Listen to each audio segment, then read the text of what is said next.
Whether it's holding politicians to account, discussing what's taking place in the Channel, banging on about law and order, we're not afraid to do the absolute lot of it. Yes, and if you're thinking it, you can guarantee that we'll be saying it. Make sure you're here 9:30 a.m. till 12 p.m. every single weekday right here on GB News. 4 to the point.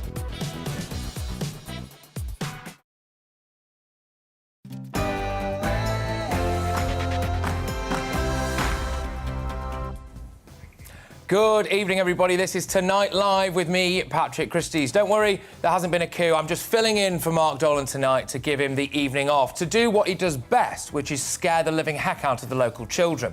We have a great show lined up for you today. I'll be speaking to Scottish Paralympian Libby Clegg in The Big Question, and in The Clash, we'll debate whether kids should be allowed to go trick-or-treating this Halloween. Of course they could. Have a heart, people. Anyway, so buckle up for a great show. But first, we're going to go to the news now with Tamsin Roberts.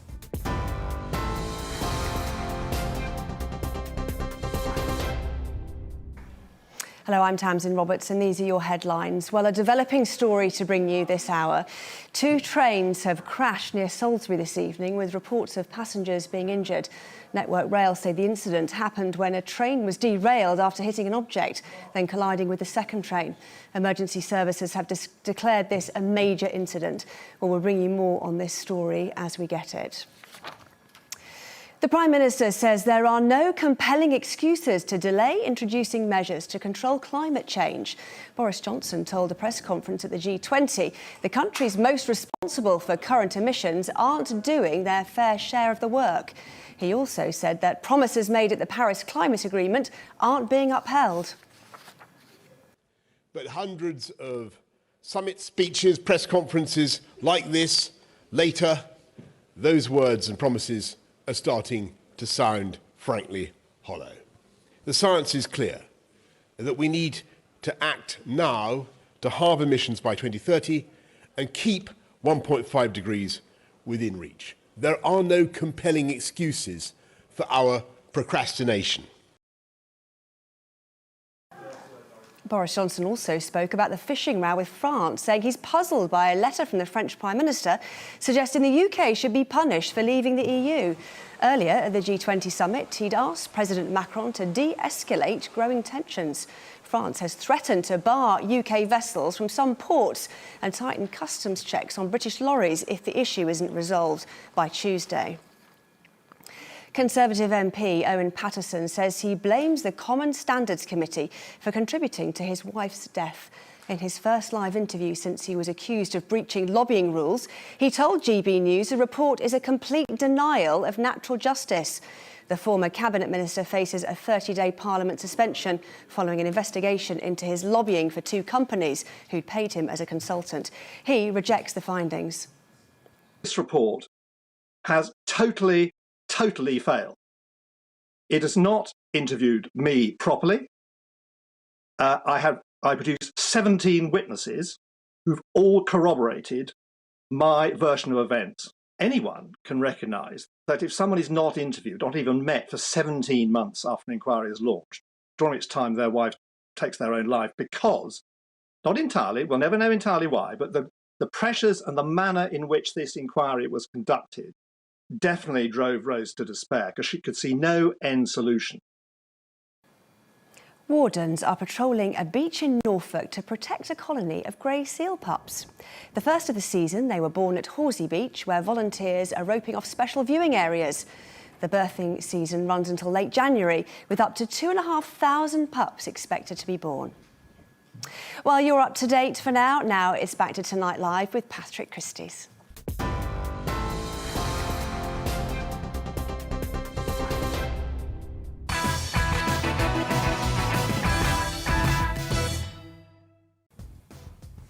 Yes, hello everybody. It's Halloween Eve and the ghouls and the ghosts are out in full swing in the first Halloween since the pandemic began. Now, GB News are getting in the spirit and after 10 p.m. there will be costumes aplenty and there will be some strange sightings as well, so stick around because you won't want to miss that. Here's what we've got lined up for you today. In the Clash, should kids be allowed to go trick-or-treating tonight? Of course they should. Have a heart, people. But anyway, as COVID cases apparently rise, I'll be speaking to 3 experts on the subject where they will duke it out. In our news segment for the show, we'll be playing a game based around the news of the day in the Great British Game Show. And because it's spooky season, you know we have to keep in the spirit. So get ready for a fun game of which is which. See what we did there? Yeah, I know. It doesn't just happen, this, people. Anyway, also in tonight's big question at 10, we'll speak to Scottish Paralympic sprinter Libby Clegg about her life, her Olympic appearances, and of course her incredible guide dog Hattie as well, who we have reliably been informed will be appearing on the show as well. All of this is obviously because she's got a new book out as well, so we're going to be hearing all about that. Now, if you have anything that you want to ask, you can send in your questions to us right here on GB News, GBviews at gbnews.uk, or tweet us as well at GBnews. And in Uncancelled, at 11 o'clock, we have the incredible illusionist, magician and self-proclaimed psychic, Uri Geller. That's right. He'll be telling us all about how he cured Harvey Price's blindness, apparently, and his book as well, about how you can have it all by using our psychic powers. You won't want to miss that, let me tell you.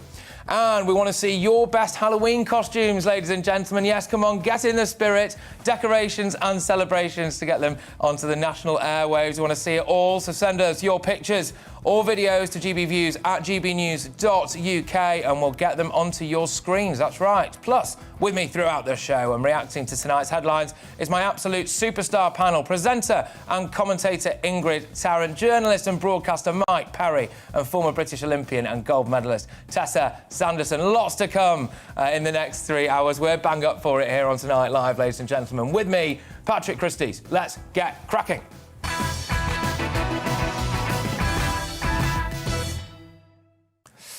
Yes, well, we're going to hear a lot in the news about COP26, the totally futile attempt to lower the world's temperature at massive cost to the taxpayer, a cost that, last time I checked, we never consented to. We'll keep hearing a lot about the COVID crisis as well, cases going up, etc., etc., etc. But I wanted to use this platform tonight to talk about another crisis, and that is the one involving our armed forces and our veterans. Now, our armed forces do the best and the worst job in the world. We owe our very existence as a nation. My ability to sit here and speak freely to the bravery, the courage and the valour of our military heroes. When we parachute people into some far-flung corner of the world and ask them to run towards the bullets, it's done with the understanding that they will have the backing of the British government. Well, I was walking down the street on Friday and I saw my first poppy seller, got myself one as well, obviously, as you can see. And then I went in for a coffee and I checked the news. And I opened my phone and I saw that veteran Dennis Hutchins was being denied the right to have people in military uniform carry his coffin at his funeral. If you're not familiar with Dennis Hutchins, he served in the Life Guards and specifically during the Troubles in Northern Ireland. He was put before a court no less than 3 times for allegedly murdering a chap called John Pat Cunningham, who was shot in the back as he ran away in 1974. He was acquitted twice, but then, when he was in his late 70s, he got a knock on the door one day and was told he was being put on trial again.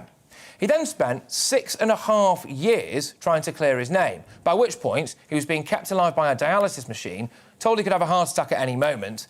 He had to keep nipping off to hospital during his trial, and then he contracted COVID, and now, sadly, he's died. I personally don't really think COVID killed him. I think maybe the government did. They hounded an old military hero to death. When he was in hospital in his final moments, he was alone. His family weren't allowed to see him, and he was refused requests to fly him back to Blighty. He was even denied the right to wear his beloved military uniform in court.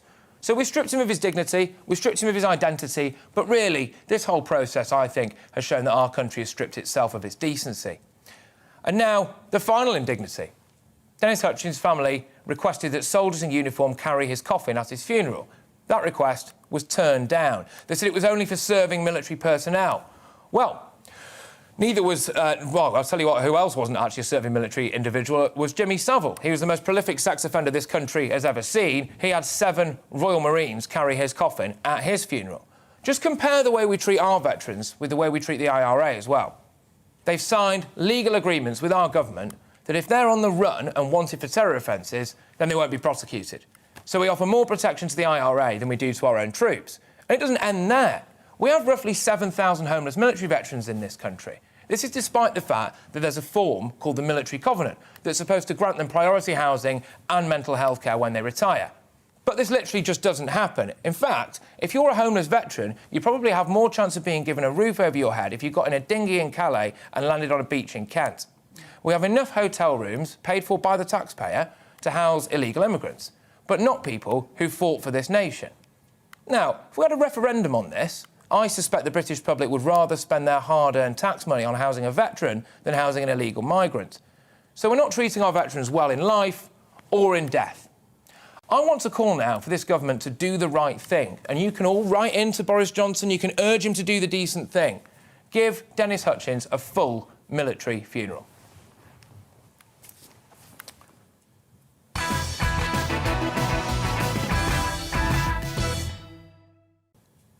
Yes, well, with me now and joining me throughout the show is my all-star panel, presenter and commentator Ingrid Tarrant, former British Olympian and gold medalist Tessa Sanderson. We're talking about national heroes there. There's one right here, of course, and journalist and broadcaster Mike Parry. Also, some would say, a national treasure as well. So coming up, I'll be speaking with Tom Harwood as well about COP26 and get his reaction off the back of Boris Johnson's comments at the G20.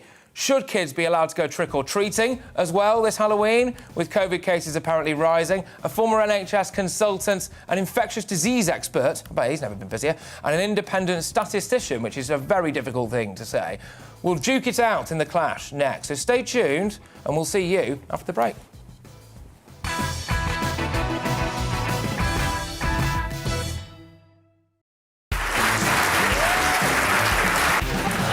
My name is Andrew Doyle. Join me every Sunday evening at 7 p.m. for Free Speech Nation.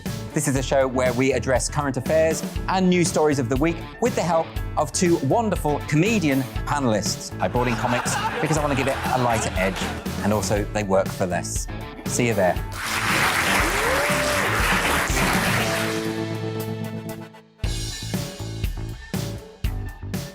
I'm Colin Brazier.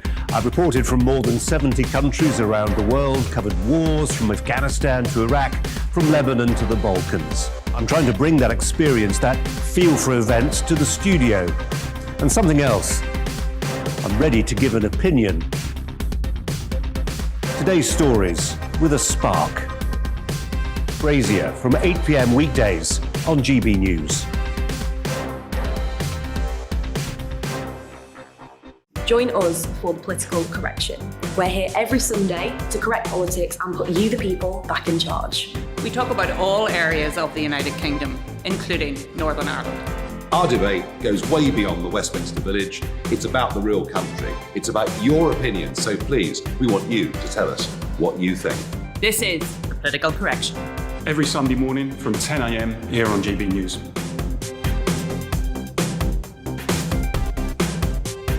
Hi, I'm Patrick Christys. And I'm Mercy Moroki. And we're hosting a show right here on GB News, 9:30am till 12pm, every single weekday, called To The Point. We're going to be talking about all the big issues that matter to you at home in Britain. Absolutely, whether it's holding politicians to account, discussing what's taking place in the Channel, banging on about law and order, we're not afraid to do the absolute lot of it. Yes, and if you're thinking it, you can guarantee that we'll be saying it. Make sure you're here 9:30am till 12pm, every single weekday, right here on GB News for To The Point.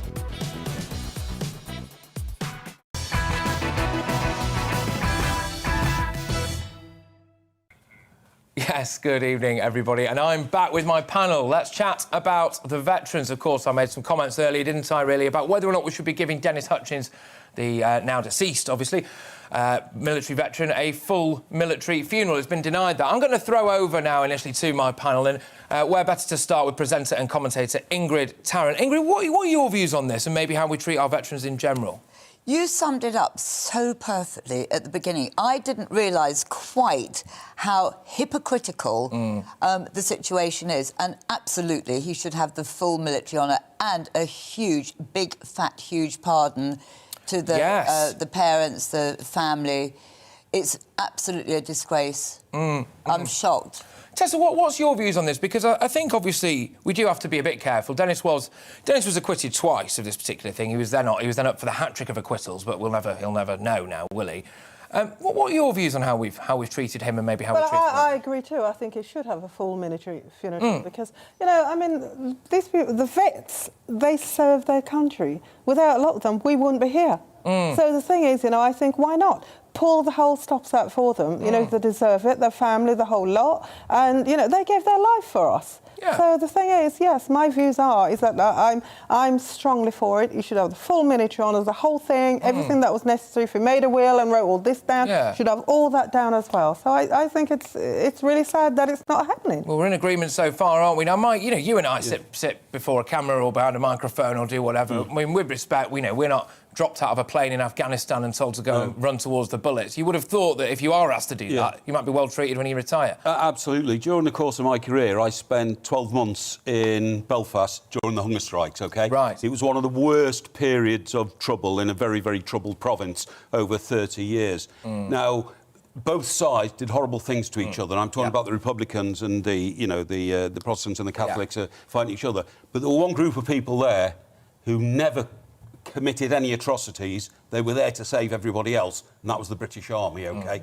Atrocities were happening all the time. People getting blown up, soldiers getting blown up, civilians getting blown up. But the only honourable people within that community, believe me, keeping it from blowing up and a civil war was the British Army. And the way they held themselves together under massive provocation. I've even seen soldiers come back to the mainland, right, and they've been attacked in the street by other people, and they simply don't react. They are trained not to lash out, not to react. They are the most disciplined force in the world. And a man like we're talking about now deserves the utmost respect and thanks of his country. Yeah, exactly. I agree. Yeah. And I think as well, there should be a statute of limitations, right, on how long it can be before you can no longer be prosecuted for what you may or may not have done, right? And because I think that's the case now. You know, this guy got a knock on his door, and he was in his late 70s, and someone basically just went, do you remember what you were doing on 5th of April or whatever, 40 years ago. You know, 40 years ago. Well, no. Well, you're coming with us now, sir. You're up for a murder charge. And, you know, surely there's got to be a time period, hasn't there, Ingrid?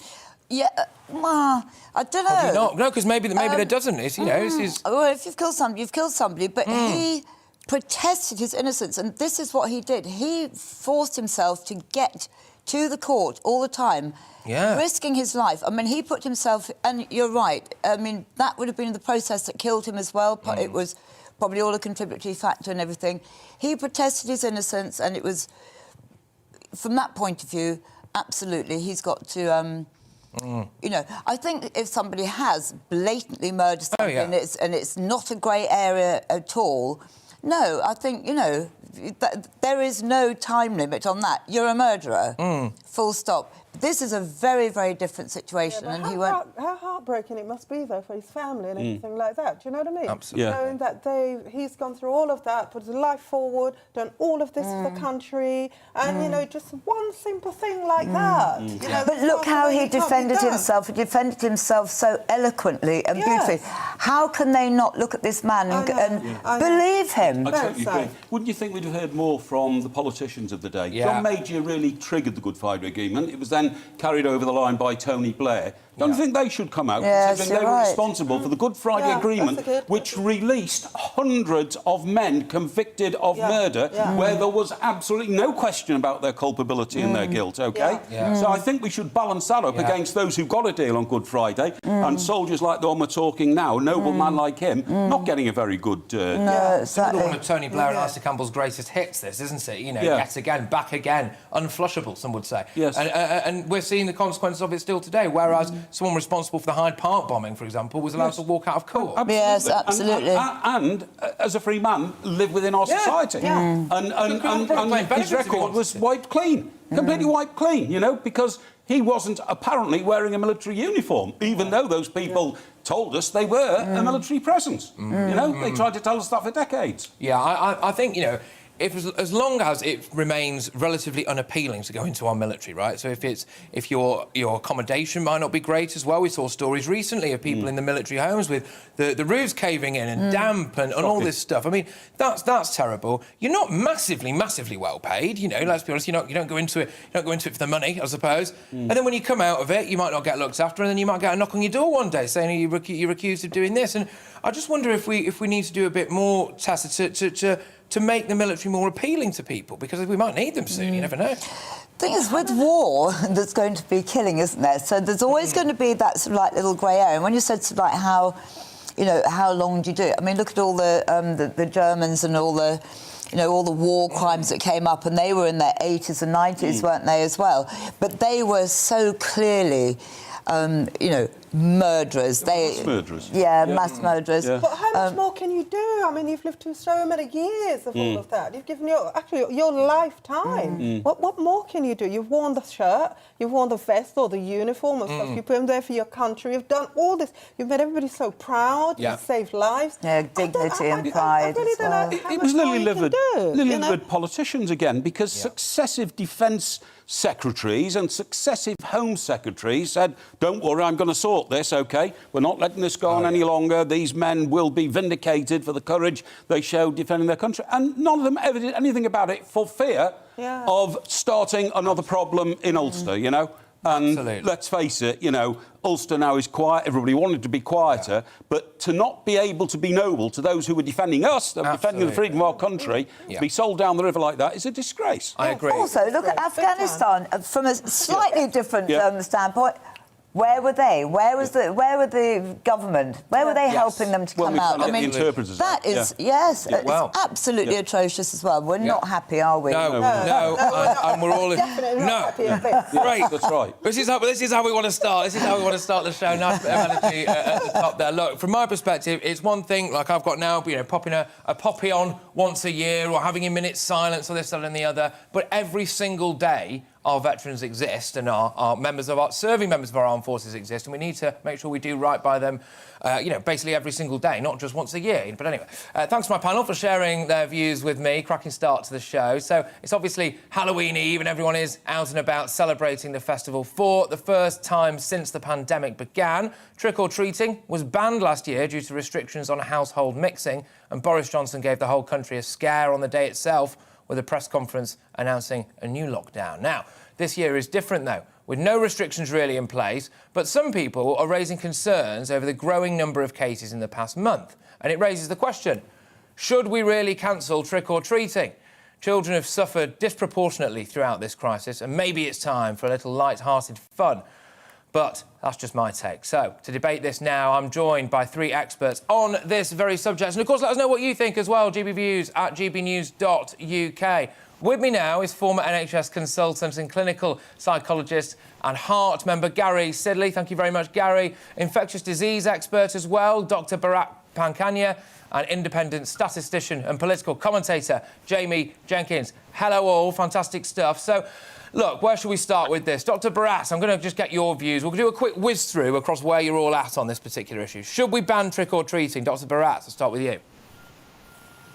No, of course not, but it is a good opportunity to get the message across. Halloween has already happened. It's already 2200 hours. So what was to be has already been.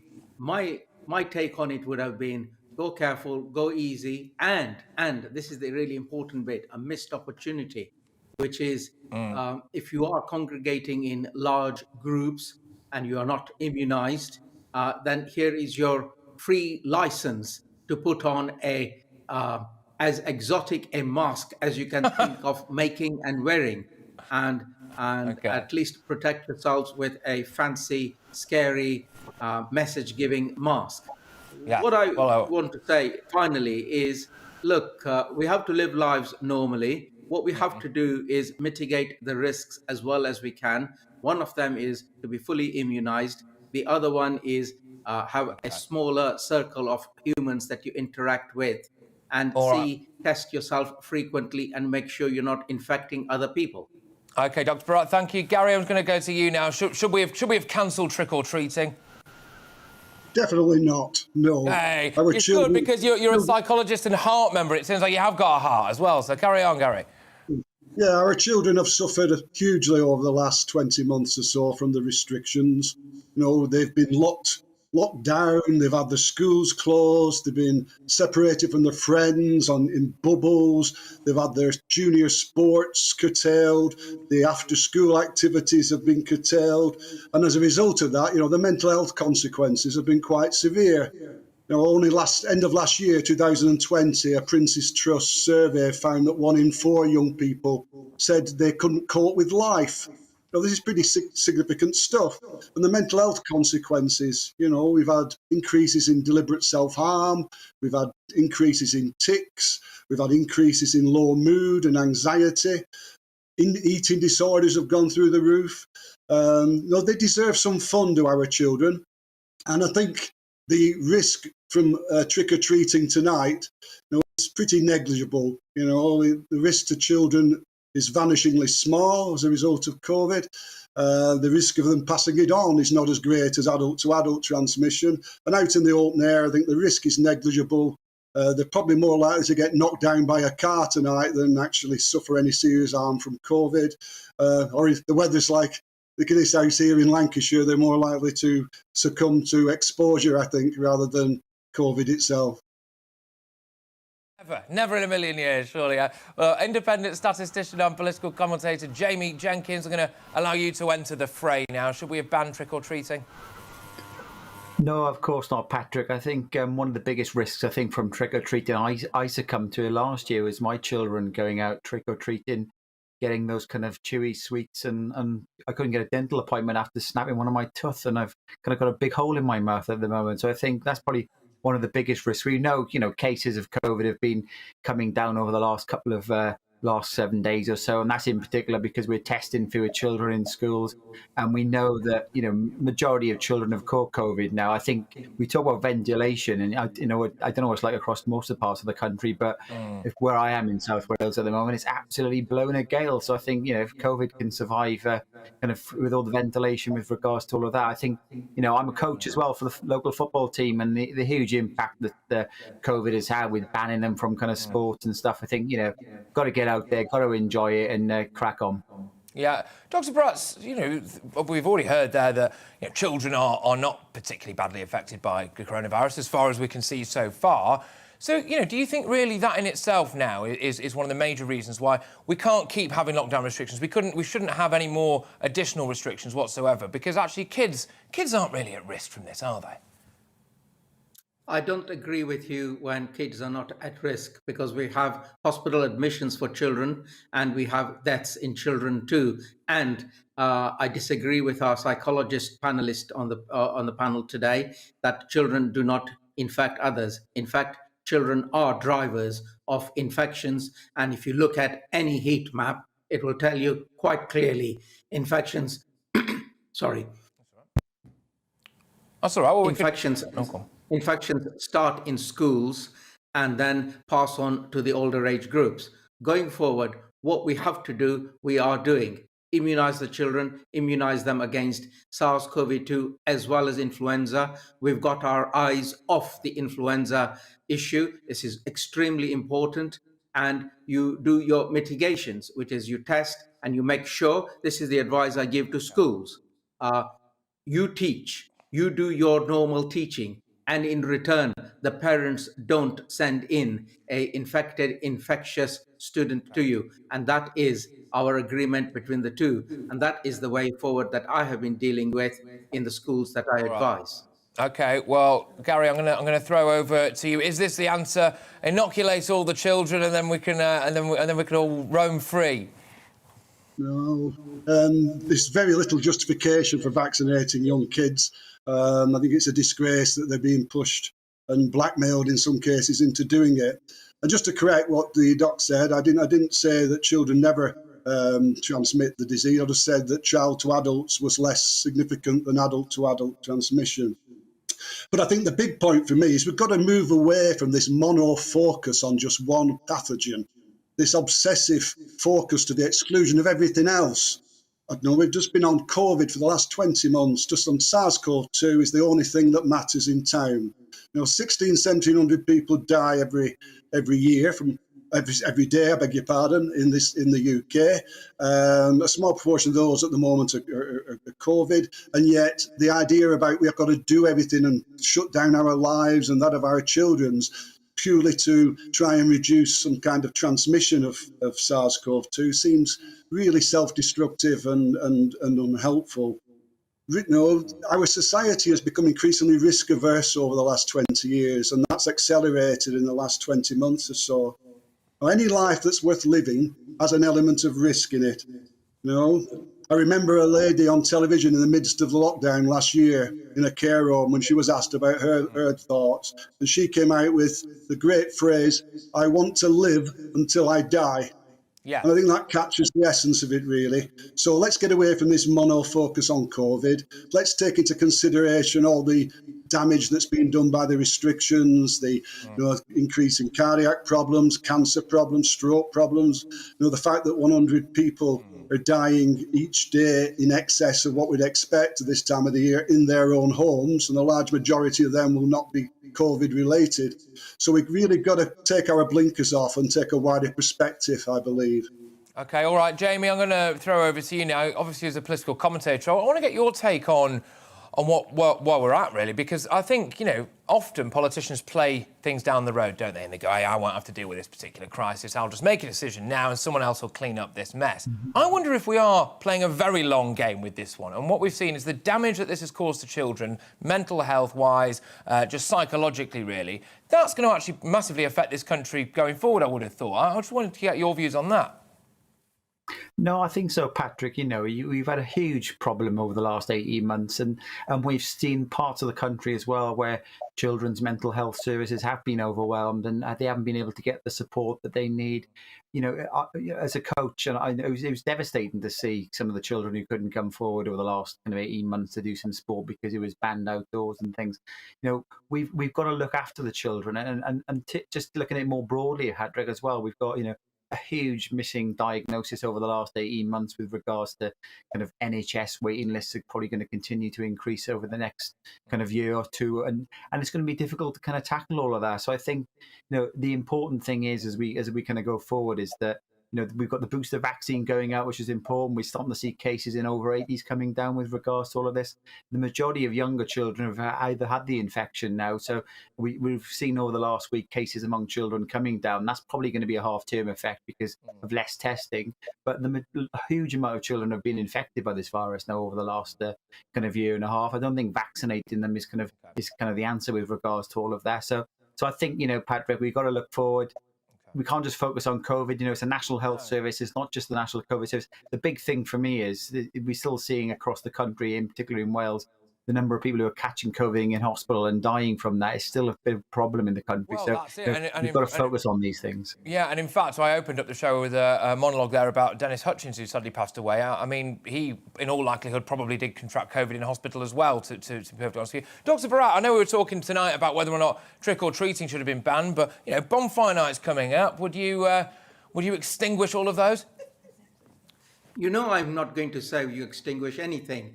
I'm not disagreeing with any of the panelists here. Actually, there is quite a lot of synergy between all three of us.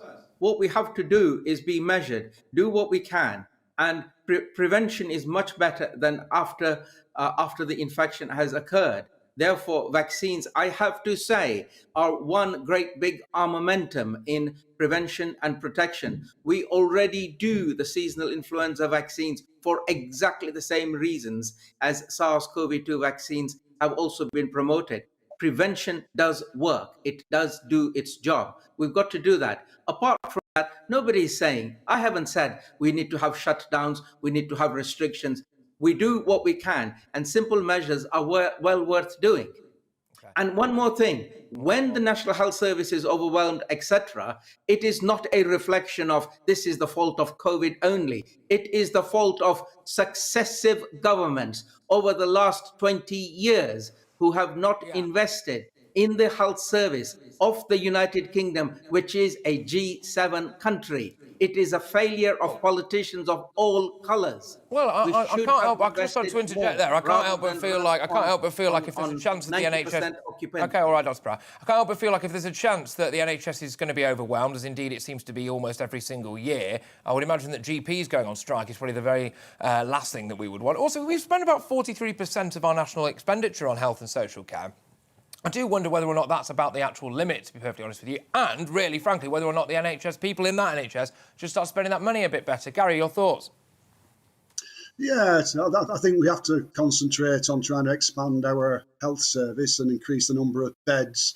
It seems like we spent a lot of money on things that have been of very little use, like the test and trace, for instance, and that kind of money could have gone into looking at expanding our hospital provision.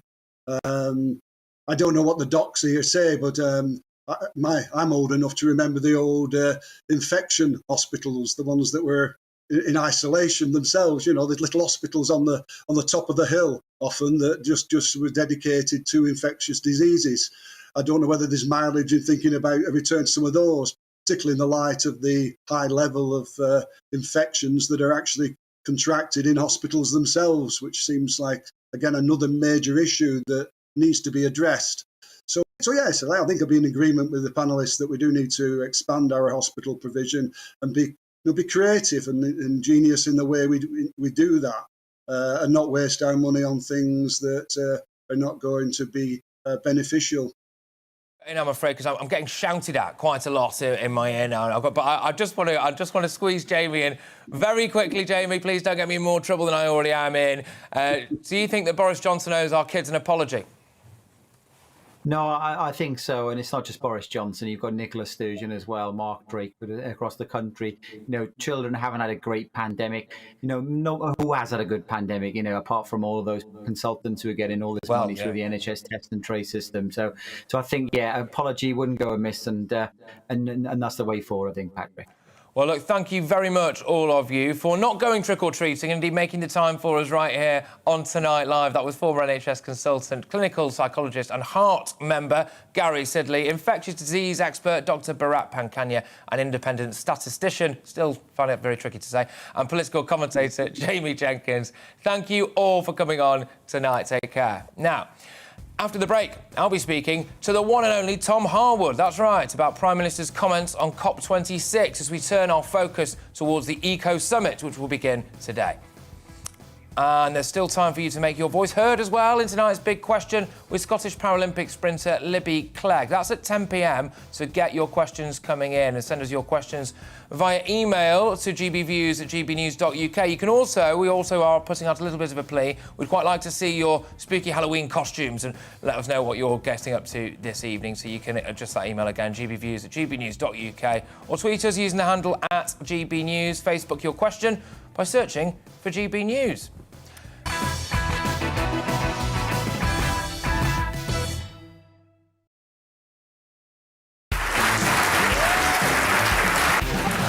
My name is Andrew Doyle. Join me every Sunday evening at 7 p.m. for Free Speech Nation.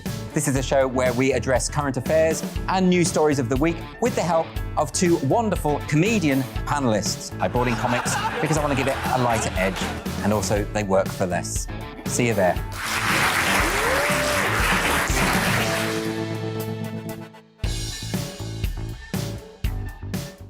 I'm Colin Brazier.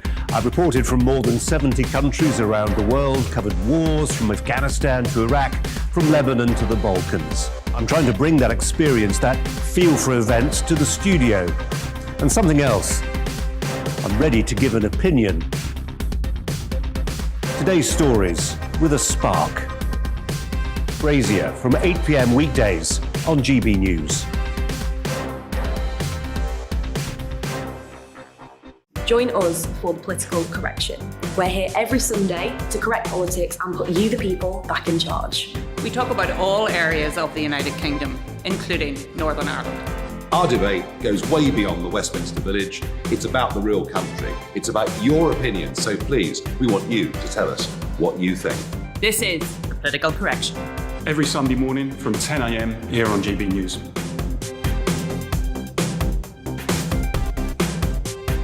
Hi, I'm Patrick Christys. And I'm Mercy Moroki. And we're hosting a show right here on GB News, 9:30 a.m. till 12 p.m. every single weekday, called To The Point. We're going to be talking about all the big issues that matter to you at home in Britain. Absolutely, whether it's holding politicians to account, discussing what's taking place in the Channel, banging on about law and order, we're not afraid to do the absolute lot of it. Yes, and if you're thinking it, you can guarantee that we'll be saying it. Make sure you're here 9:30 a.m. till 12 p.m. every single weekday, right here on GB News for To The Point.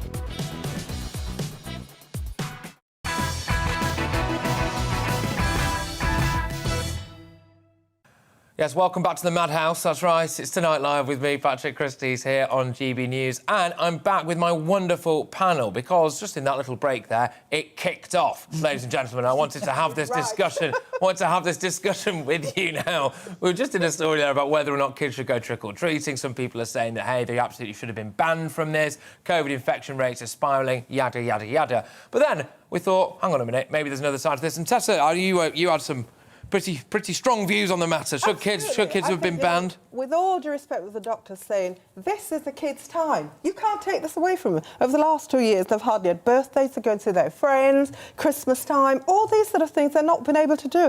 And now they're thinking, oh, you know, our mind's built up so much to go out, this is our night, and you take it away from us. I think that would be devastating for a child. Even mentally, you talk about the mental health and you think, oh, you know, a lot of young kids and people have been going through that. They've been locked away for a little while. That doesn't help mental health because they want their breathing time. And tonight, Trick or Treat is their breathing time. Oh, strong stuff. Mike, where are you at? Well, I'm absolutely with that, and even more. I mean, we came into the studio tonight, and coming here, it's windy, and it's blowy, it's autumn, and the leaves are falling off the trees. This is fantastic weather to go trick-or-treating in, because I personally believe that ventilation is a much bigger factor in stopping the spread of the disease than masks or anything else. Now, kids go trick-and-treating, they're outside. They're outside, they're in the wind, it's blowing around. And the other thing is, and you two are mothers, so you'll know better than me, kids also need to acquire a bit of bacteria on their fingers, you know, and a bit of dirt on their face and a bit of smoke and dust and, well, not eat worms, but Go out and cut your knee or go out, you know... But then get great handfuls of brown leaves, can't they? Scoop them up and throw them over each other and have a good fun time out there tonight because it's beautiful autumn weather, it's blowy, it's raining, the leaves are blowing around. Of course they should be out there. They should be doing it once a week. Yes. Oh, I'm so with them. And talking about being out in the fresh air and getting dirty, we are so sanitised. Remember going around, cleaning all the handles, this, that and the other. They have lost their immunity in the process, in this whole lockdown process. We are going to see an awful lot of other people, children and adults, vulnerable to that because our immune system has been lowered. Totally agree. But and by the way, they've worked out now that you can't get it by touch anyway, hardly at all. And you know what? One of the times in our adult life when someone said, have you ever done trick or treat? Can you imagine when the child said, oh, no, I've never done that. What's that? What is it? It's depriving children. They're looking for it. Can you imagine all that time that they've been cooped up? And actually, most people, I bet you if they did a statistic, because I don't know anybody apart from me and my family that sleep with their windows open, wide open, all year round. Most children don't. So, as you rightly say, blast in the air. Ventilation is what it's all about, believe me. Cobwebs, walking, keeping fit, get the heart pumping. I think we're going to end up in a situation where we already have a mental health crisis in this country. I think you play this tape forward about 10 or 15 years' time, and this generation of children who one day were told you can't go into school anymore and see your mates, you can't really leave your room, everyone's wearing a mask now. I mean, what does that do for a child's early learning about just the way the world is? Yes, contact, face expressions, everything. And they're going to be looking after us. If I was a 5-year-old, you know, watching Chris Whitty, have him beamed into my front room every now and then. That was terrifying enough, I think. But then the things that he's saying, I can't tell you what I think about the world. I'll tell you what, the excitement that I saw on my 2 kids' faces today and my 27-year-old niece going out, it was amazing. I would not want to miss that for anything. They were like, Mummy, I'm getting out the bowl of sweets and a little bit of fruits and it's kids' time. It's their day. And shouldn't we be putting as much energy next week into Guy Fawkes Night? Because Guy Fawkes Night has been ignored over, you know, the last couple of years because of the emergency situation we're in. I think the government should fund, you know, Guy Fawkes parties in every town. Build a bonfire in every town. Get the kids out there because then you've got all the smoke swirling around, you know, and all the gunpowder and all that. And it's good. It's good because they haven't been out. Again, that was to protect the NHS because they didn't want the ambulances to come out in case somebody got hurt. I horse ride, couldn't go horse riding. Right, in case you fell off. Yeah, Yeah. Considered selfish, sort of. Yeah. Ingrid couldn't go horse riding. We have to go on our motorbikes. Yes, that's right. No, right. Fall off. Right, okay. Well, I could talk about this all evening. Let's be honest. I'm sure we're going to end up coming back to it, but we've just got to veer away now. And earlier on today, Boris Johnson addressed the press at the close of the G20 summit in Rome, where he set the tone for COP26, which officially began today. Now, in his address, he said that the countries most responsible for current emissions aren't doing their fair share of the work. He also said the promises made at the Paris Climate Agreement simply aren't being upheld. But hundreds of summit speeches, press conferences like this, later, those words and promises are starting to sound, frankly, hollow. The science is clear that we need to act now to halve emissions by 2030 and keep 1.5 degrees within reach. There are no compelling excuses for our procrastination. Well, there we go. Our man knows a thing or two about procrastination, doesn't he? But to dissect Johnson's comments and looking ahead at COP26, I am now joined by GBNews' political correspondent, Tom Harwood. Thank you very much for joining us, Tom. I see that you've decided not to go in full fancy dress this evening. You've just come as yourself, but I suppose you can't improve on perfection, can you? What's going on, Tom? Well, to some people, that's frightening enough, Patrick. No, this is a really interesting story, actually. The Prime Minister has jetted over from Rome into Glasgow. He's landing a little bit later on this evening and will speak in front of everyone at COP26 tomorrow. Now, what is COP26? Well, it stands for the Congress of the Parties, and there have been many famous COPs, even though we don't necessarily always talk of them as if they're COPs in the media. Kyoto was one, the Kyoto Protocol, as was Paris in 2015, the Paris Accords. Well, now it's Glasgow, and the Prime Minister is really very keen to try and reach a similarly substantive agreement by the end of this two-week conference. And what does that agreement need to be? Well, the Prime Minister was saying there, as he set a very sombre tone in Rome for that G20 meeting, he was saying that 1.5 degrees needs to be kept alive. What is that? Well, currently, the trend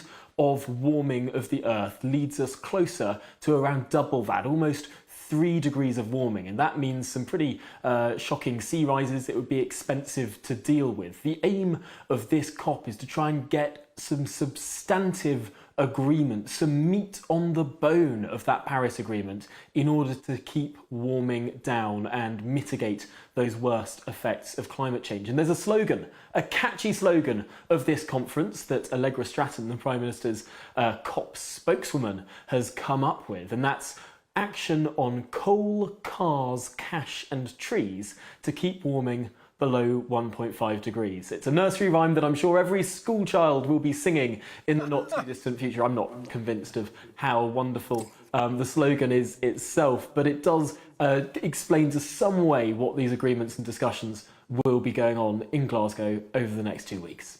Tom, that's fantastic stuff. Now, Boris Johnson obviously also made a rather stark warning, didn't he, should the Glasgow summit fail. I think you just alluded to it there. We'll take a listen to it now. I must be clear that if Glasgow fails, then the whole thing fails. The Paris Agreement will have crumpled at the first reckoning. The world's only mechanism, viable mechanism for dealing with climate change will be holed beneath the waterline. Right now, the Paris Agreement and the hope that came with it is just a piece of paper. We need to fill that piece of paper, to populate it with real progress. And I know that humanity has in it the power to rise to the challenge.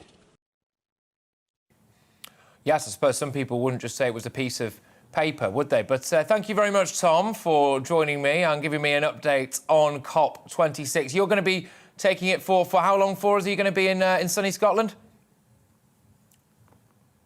Well, we'll be here throughout the whole conference. We're expecting something to come out, an agreement of some sort to come out, not this Friday, but next Friday, potentially quite late on next Friday, and we'll be bringing everyone exactly what that means. But hopefully as well, our time here in Glasgow, we want to be doing something a little bit different from the other broadcasters. We want to be not singing from the same hymn sheet. We want to be holding everyone to account. That means looking after the livelihoods of the people of this country, as well as thinking about the climate. Those two things need to be at the top of the agenda, and hopefully we can bring a bit of a different perspective here in Glasgow for the next 2 weeks.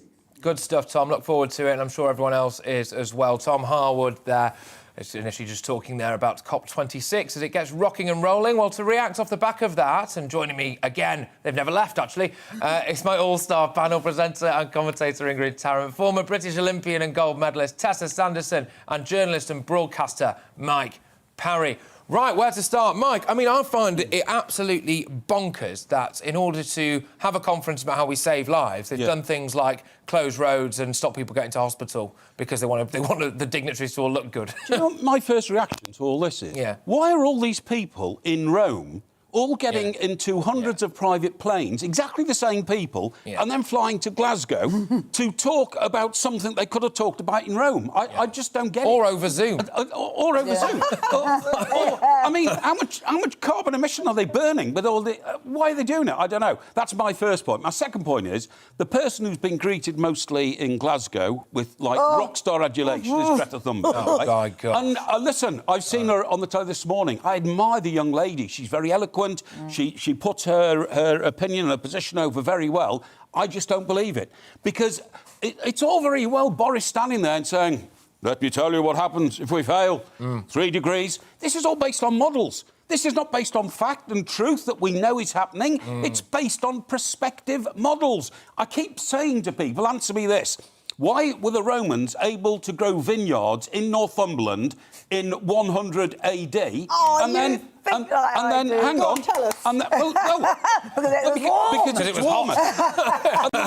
and then by cracking summer that year as well. And then by the 1700s, they used to have Christmas fairs on the River Thames because it was 3 feet thick in ice, and they used to light bonfires on the rivers. That's called weather. It's called climate change, but it's climate change which is cyclical in my view. It's to do with sunspots, sometimes being there, sometimes not being there. I saw a woman from the Marshall Islands this morning saying, my islands are going to disappear soon. They've been telling us that for 40 or 50 years. If all the glaciers are melting, somebody out there tell me one part of the world which has suddenly disappeared underwater. Because I don't know of one. Does anybody else know of one? Well, the Maldives will go first. Those little atolls will go first. But they haven't gone yet. They've been telling us for 30 years. I've been the Maldives don't go that soon. I'm supposed to go there in January. We're going to change another island. I'd hate to see my wake up and my house disappear in the That's right. But I've been to the Seychelles, right? I've been to the Seychelles, and it's fantastic because it's at below sea level. So you can walk from one of the Seychelles Islands to another through a mile of water, which never gets higher than 3 or 4 feet. You see what I mean? That's the way they are. But they haven't disappeared. No. You know, the Maldives haven't disappeared. The Marshall Islands haven't disappeared. I believe what happens is, just like in this country, when you have coastal erosion, people say, look, that's climate change, that cliff's fallen down on the south coast of England. No, it's been happening for thousands of years. The sea then carries that around the coast somewhere else and deposits it somewhere else. That's what happens all the time. We were all joined up anyway, weren't we? And look how it would all nip back together. Tessa, what's your views on it? It's just the tides come in too high. That's what's happened. Because it is melting. On this, I mean, you know what? I have been thinking about this climate change for a little while, but I do think that it's really sort of made the world realise that, you know, we need to do something, or something's happening in the world, really. And one thing I have to give it to, what's her name? Greta Thunberg, yeah. Now, even my young son, who's 9, is talking about this, you know, climate change and what we have to do. And Mummy, let's try and go green and everything like that. So I do think there are some good points that's put out there and that we should be aware of, and clean air and all this sort of stuff. I can't help but wonder whether or not, from my perspective anyway, the only way that we might be able to get the temperatures down or not have it rise... 1.5 is if every single person plays ball. And they're not doing. China aren't doing so. Russia aren't doing so. No, can I stop India aren't bothering. Excuse me, can I stop stop you on China. Of course China aren't doing it. Because, no, we're not doing it. We're like 0.5 at the bottom and China up there with India almost at the top. Because they are doing all the manufacturing on our behalf. So I'm sorry. It's true. Let's get this in perspective. My point on this, for once, is not actually that I necessarily think China are the bad guys, although usually probably do. However, I think it's the fact that I think what we're doing now is an expensive mistake, right? We should maybe. Terrible. Why aren't we looking more at preventative things? So, you know, if we are going to have floods, why can't we build flood defences? No, do you know what? Can I just say something? Because I am passionate about this. Well, first of all, I don't know what happened to the other 25 COPs before this. And I reckon that when we get to 52, it'll still be the same all round. Now, they have been talking about deforestation for decades, that they're wiping out the Amazon and all the rainforests and things like that. They're getting rid of... They join the earth together. It's the oxygen that they absorb, the carbon dioxide, the oxygen, lungs of the earth. And they've ignored that. I mean, carry on in a few... They're talking in 10 years or 9 years' time, in 2030, that they'll stop the deforestation. By Wednesday at 4 o'clock this week, they'll have wiped out the space of Wales. They'll keep on doing it. They take that away. All the fibre of the earth is going. There's too many impermeable surfaces. The trees were acting as umbrellas, underground drainage system that would suck up all the water. That's why we're getting the flooding. That's why we're getting the winds and knocking things over. There's no windbreakers along the thing. And actually, I think we've got to look at grassroots level. They want to develop a site near where I live. 2,500 houses. And that area, you'll probably notice, Wisley... sort of like airfield down there. Sure, that is the lungs of London. And they want to develop that and put 2,500 houses on it. So, hello, let's get this in perspective and let's start with just keeping the trees, keeping permeable surfaces, stop all this building, and that's that. And anyway, it is going to go shooting up. This 1.5, we've had way higher than that. You look at the scales over time. We're going through a whole cycle, the glacial age, the tropical age, all those I tell you things. what, this is what a cracking panel this has been so far. Every single thing, strong views. You love to see it. There's more ice being built up in Antarctica. There might be melting glaciers in the Arctic, but I have read that there's more ice in Antarctica because, again, it's cyclical in the world and where it happens and how it happens. And as for floods, you're so right, Ingrid. Flooding is down to the ridiculous agricultural policies we've pursued in this country for the last 30 years. Farmers are not allowed to clear their ditches anymore because the Environment Agency make it so difficult for them. When was the last time you saw one of these lorries come down your road like we did as a kid? With the big pump thing that they put down the drain and they clear the drain? That hasn't happened in my street for years because we don't look after the drains. And by the way, most of my neighbours have taken out their front gardens and concreted over them to park their car in front of their window. All right. Where does the water go? So it rises all right, up like you rowdy bunch. I'm going to have to get in here. I'm getting. You got it. No, they've got to get a word in edgeways for this lot. It's fantastic. Hey, well, look, we're going to be returning to my absolutely box office superstar panel throughout the show, as you can imagine. But coming up very shortly, Scottish Paralympic sprinter Libby Clegg will be with me at 10 p.m. in The Big Question. So get your views heard and send us your questions via email to gbviews@gbnews.uk. Tweet us as well using the handle @GBNews. Facebook your questions as well just by searching for GB News. And I also, as anyone who normally watches me do the To The Point show, 9:30 a.m. until 12 every single weekday, cheeky little plug. I usually have my laptop in front of me. I usually have all the emails flooding in front of me. I don't have it here on Tonight Live, so I hope, ladies and gentlemen, that you have been sending pictures of your Halloween fancy dress and the events that you're taking place. So fingers crossed we can get some of those ones in. Get us all of your best Halloween costumes, decorations, celebrations, and get them onto the national airwaves. You can send your pictures or videos to gbviews@gbnews.uk and we'll get them onto your screens. Looking ahead to tomorrow's weather, and the UK is looking windy with sunny spells and heavy showers, particularly in the north and west. Let's take a look at the details.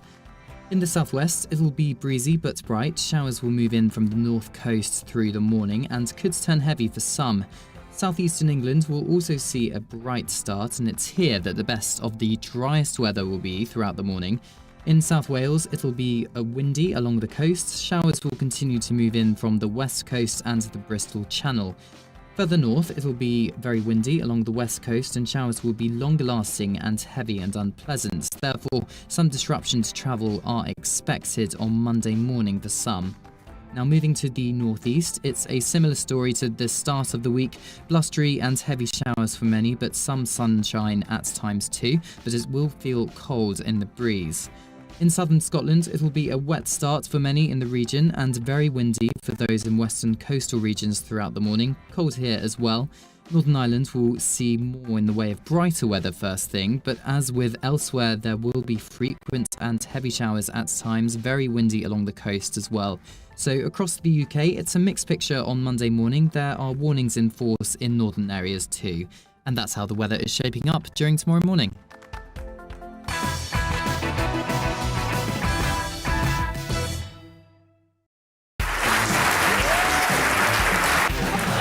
My name is Andrew Doyle. Join me every Sunday evening at 7 p.m. for Free Speech Nation. This is a show where we address current affairs and news stories of the week with the help of two wonderful comedian panellists. I brought in comics because I want to give it a lighter edge, and also they work for less. See you there.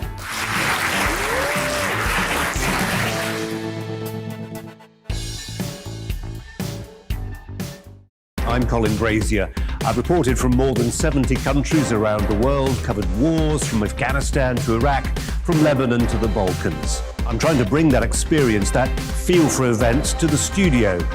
And something else. I'm ready to give an opinion.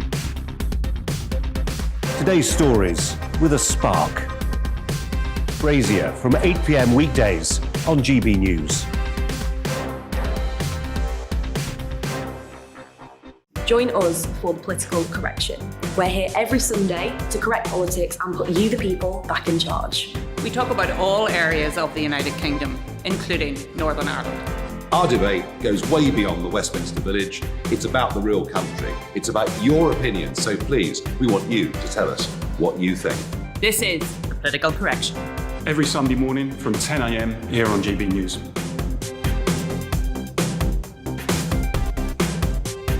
Hi, I'm Patrick Christys. And I'm Mercy Moroki. And we're hosting a show right here on GB News, 9:30 a.m. till 12 p.m. every single weekday. Call to the point. We're going to be talking about all the big issues that matter to you at home in Britain. Absolutely, whether it's holding politicians to account, discussing what's taking place in the Channel, banging on about law and order, we're not afraid to do the absolute lot of it. Yes, and if you're thinking it, you can guarantee that we'll be saying it. Make sure you're here 9:30 a.m. till 12 p.m. every single weekday right here on GB News for To The Point.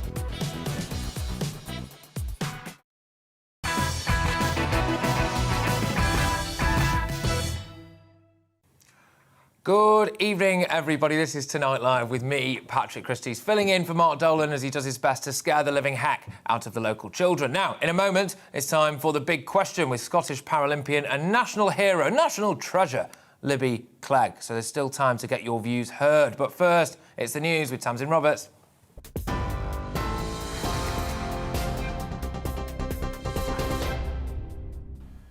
Thanks very much, Patrick. Here are the headlines. The Prime Minister says there are no compelling excuses to delay introducing measures to control climate change. Boris Johnson told a press conference at the G20 the countries most responsible for current emissions aren't doing their fair share of the work. He also said that promises made at the Paris Climate Agreement aren't being upheld. But hundreds of summit speeches, press conferences like this, later, those words and promises are starting to sound, frankly, hollow. The science is clear that we need to act now to halve emissions by 2030 and keep 1.5 degrees within reach. There are no compelling excuses for our procrastination. Boris Johnson also spoke about the fishing row with France, saying he's puzzled by a letter from the French Prime Minister suggesting the UK should be punished for leaving the EU. Earlier at the G20 summit, he'd asked President Macron to de-escalate growing tensions. France has threatened to bar UK vessels from some ports and tighten customs checks on British lorries if the issue isn't resolved by Tuesday. Two trains have collided near Salisbury, leaving around a dozen people injured. Network Rail say the incident happened when a train derailed after hitting an object, then collided with the second train. Emergency services have declared this a major incident. Conservative MP Owen Paterson says he blames the Common Standards Committee for contributing to his wife's death. In his first live interview since he was accused of breaching lobbying rules, he told GB News the report is a complete denial of natural justice. The former Cabinet Minister faces a 30-day Parliament suspension following an investigation into his lobbying for 2 companies who'd paid him as a consultant. He rejects the findings. This report has totally failed. It has not interviewed me properly. I produced 17 witnesses who've all corroborated my version of events. Anyone can recognise that if someone is not interviewed, not even met for 17 months after an inquiry is launched, during which time their wife takes their own life because, not entirely, we'll never know entirely why, but the pressures and the manner in which this inquiry was conducted definitely drove Rose to despair because she could see no end solution. Wardens are patrolling a beach in Norfolk to protect a colony of grey seal pups. The first of the season, they were born at Horsey Beach, where volunteers are roping off special viewing areas. The birthing season runs until late January, with up to 2,500 pups expected to be born. Well, that's all for now. Back now to Patrick and Tonight Live.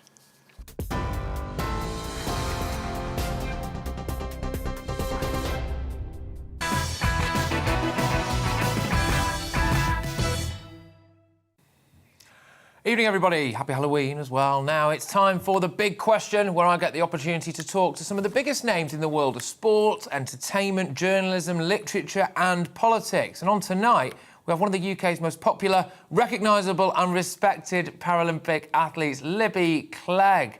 And there we go. Despite only having limited peripheral vision in her left eye, Libby has won 10 major gold medals, including 2 at the 2016 Rio Paralympic Games. And as if that wasn't enough, earlier this year, she won another silver in the 2020 Tokyo Games. But her athletics career is not all that she's known for, with the medal winner having also made a groundbreaking appearance in Dancing on Ice, where, in addition to her being the first registered blind person ever to appear on the show, she managed to go all the way to the finals. She's used to getting to finals and winning, isn't she? But there we go. But at the heart of Libby's life is the relationship she has with her guide dog, Hattie, who, might I add, has mingled with the great and the good, and has even been sick in the royal box at Wimbledon. And it's because of Hattie that her relationship that Libby works tirelessly to raise funds and awareness about guide dogs. And I have the pleasure to welcome her onto the show right now. So we will be in the presence of greatness, ladies and gentlemen. Hello, Libby, how are you? Hello, I'm really good, thank you. Thanks for having me. No, well, thank you for coming on. I mean, I wanted to talk to you a little bit about Hattie, really, and your relationship with your guide dog and how important it is for you, and that you're trying to raise a bit of awareness and a bit of a campaign regarding guide dogs, aren't you? Yeah, so Hattie's actually with me right now because get her on the show. And when she realises I'm talking about her, she'll probably stand up and make an appearance. But she, because it's coming up to bonfire night, she gets a bit frightened of the fireworks and things. So. She gets a little bit more clingy this time of year. But no, she's such a phenomenal dog, to be honest. She's made such a huge impact on my life. And when I first decided to get a guide dog, I thought it'd just be the physical benefits of having one from getting me, from A to B. But it's so much more than that. It's the confidence that she gives me, and the fact that when people interact with me, it's such a positive experience, mostly straight from the get-go.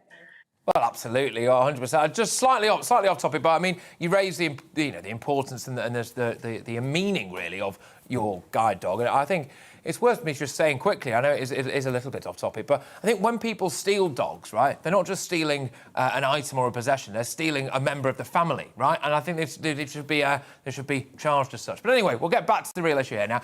Obviously, you're blind, you're partially sighted, and you were in denial about this, I understand, for a while. Just talk me through that. Talk me through what went on there. Yeah, so I was like, especially as a teenager. So I got diagnosed with my eye condition when I was 9. And I got told it was degenerative, so it'd get worse as I get older. And obviously I don't really know what that means when you're that age. And it took me a while to sort of come to terms with the fact that I might need additional help. I mean, I used a cane occasionally, which I absolutely hated because it kind of made me feel like vulnerable. And every sort of interaction I had with like a person would be quite negative. I felt like I was still explaining my life. So I'd be like, excuse me, I'm registered blind. Can you help me? You know, and I just felt like I was explaining myself all the time. So, yeah, I was in a bit of denial because I thought having Hattie would make me feel more disabled. But actually, it was completely the opposite. It gave me so much more confidence, and you know, just that whole awkwardness about having to explain the situation just completely disappeared because people aren't interested then in my sight and whether, you know, they think I can see very well or not. They're interested in Hattie and what her name is and how long I've had her and have I had her from a puppy, and you know, all those other questions then go into it. Completely removes it from me being the focus of their attention. Absolutely. Well, I'm often accused of lowering the tone here on GB News, as you can imagine, but I just thought it was something there that I read before that I thought I've got to ask you about. So Hattie was sick in the Royal Box at Wimbledon, is that right? She was, yes. What? So it was a little bit embarrassing. Basically, she'd had a little bit too much strawberries and cream. I'd actually put her... so she was with me mostly in the box watching the tennis, and a very kind member of staff asked me if I would if I could they could take her for a walk to go to the toilet. So I was like, yeah, that's fine. And then I found out she ate quite a lot. She'd found food on the floor, which is typical. She's literally a walking dustbin, so I wasn't surprised. And she was sick all over the box during the game, during the match. It was embarrassing. Oh gosh, do you think Hattie's got any idea about all the famous people that she's that she's met? You know, I mean, obviously you feel very lucky to have her, but I think she's very lucky to have you, isn't she? I mean, I think she's just like happy to go wherever, whether she gets food or a bit of a stroke. She's happy. So I don't think she realises some of the really cool places that we've been to and where the things that have happened. But you know, so that's the dog's life, isn't it? They're very interested. I don't think it matters whether they're a guide dog or just a normal pet. I think some of the stories they could tell people if they could speak would be quite interesting. Oh yes, well, absolutely, yes. And I was just wondering, do you think you'd have had? I mean, you've just iconic levels of success throughout your career, and including Dancing on Ice as well. I think it's worth saying. Would you have achieved as much as you've achieved? Do you think without Hattie? Do you think that there's a chance that your life might have gone differently, for example? I think she gave me... So I was always doing my sport and I was always really focused, but I think she just gave me that extra confidence to like not really care what people think of me. And I think that's really helped through my career, just giving me that confidence to just be me and, you know, not care what people think and, you know, forget about the judgment of others. Yes, well, I'm always quite keen as well to try to get the personal elements of guests when we have them on the big question. I always like to see what the story behind the story is as well. So we've spoken a little bit about Hattie, but I would just quite like to ask you a little bit about your family, really, your son and your partner as well. So what's the story there? So I've got Hattie, my guide dog. So my partner Dan is also registered blind. He's got his guide dog Elmo, so that's an additional guide dog in the family. And then I've got a little boy Edward who's 2.5. So he's at the moment in that, you know, age where he likes just jumping on the dogs and trying to play with them. He's taking a liking to Hattie's tail at the moment. We're trying to teach him not to touch it. But yeah, no, it's all fun and games. And my son's sight is absolutely fine at the moment, as far as we're aware. So yeah, we're trying to explain the fact that we can't see very well to him, which is interesting. He's tried to come at my partner with a screwdriver to fix his eyes. So what happens when you try to explain to a 2.5-year-old that someone's eyes are broken? Thinks, well, in a way it's cute, but you know, I tell you what, it sounds like it could be quite a dangerous situation. Talk to me about Dancing on Ice, because I mean, this may come as a shock to you, ladies and gentlemen, because I, you know, have not always been the galumphing oaf that you see before you today. I did ballet until I was 8. That's right, and I did figure skating as well for a while. Although I must say I was never any good at it. Really, what happened was I always wanted to play ice hockey. There wasn't an ice hockey team, so I just went skating. But anyway, there we go. Talk to me about that. I mean, were you very nervous about the Dancing on Ice thing? Or did you do better than you expected you would? Yeah. No, I was really nervous about it initially, but I really enjoyed it. And I had a great partner, Mark Canretti, who just was absolutely amazing, to be honest. I wouldn't have been able to get that far without him. Yeah. What sort of... yeah. He literally kept me going. Did you find it easier than you thought you were? I mean, it came to you very naturally, I think. You guys just saw the 3 months post training. I was training like 6 hours a day. I was very intense. So Hattie and I were at the ice rink freezing to death most days at 6 o'clock in the morning. But no, it was fun. It was a really good fun. And Mark spent a lot of time trying to coach me and making sure that I got in the right positions and we learnt the routines, and without him I wouldn't have necessarily had the same confidence, to be honest. He was definitely the key to us getting to the final. Well, yes, absolutely. I mean, you should be tremendously proud of everything that you achieved there, as I'm sure you already are about your Olympic achievements as well. So, just remind me, how many medals is it you've got now? Can you not count them all? Paralympic medals, I've got 5 Paralympic medals, so 3 silvers and 2 golds. My most recent success was in the Universal Relay in Tokyo. I keep forgetting it's 2020. They keep calling it rather than 2021, even though it's a year later. And then I can't keep up with all the other medals. It's just you sort of forget after a little while. I'm more focused on my times that I've run rather than the medals that I've won.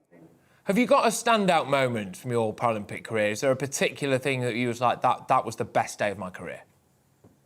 Do you know what? I think I would have to say Tokyo this year was the best, the highlight of my career, really.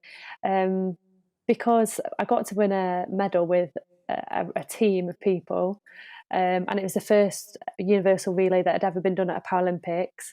And it was 2 of the athletes' first ever Paralympic medal. So it was lovely to be a part of that. And it kind of just felt like a bit of a full circle for me. Sort of going back to, being a part of a team and, really enjoying an event. What would you say then to someone who's maybe been diagnosed with a similar condition such as yourself, or indeed has got any kind of disability really, who's maybe just got the news, especially if they're young as well, and it can seem very daunting, You've obviously gone on, and it's not in any way, shape or form impeded your life. In fact, you've smashed it out of the park, really, haven't you? Let's be honest. So, what would you say? What would you say to some young people? I'd just say, it's not the end of the world, to be honest. There's so many opportunities and ways around things nowadays. It's a lot easier than what it was, say, even 20 years ago. And you can have a really normal life. I think I've got for the best part, pretty normal life. Sometimes it takes me a bit longer to do things or do it a bit differently, but it is what it is, and you just get around it and challenge yourself differently every day. At the moment, then, we'll just to return a little bit to Hattie, really, and obviously it's in light of the fact that your book, My Life with Hattie, 6 years with a dog who does everything. I wonder, how easy is it to get a guide dog? Are there enough of them? Does everyone who needs one have one?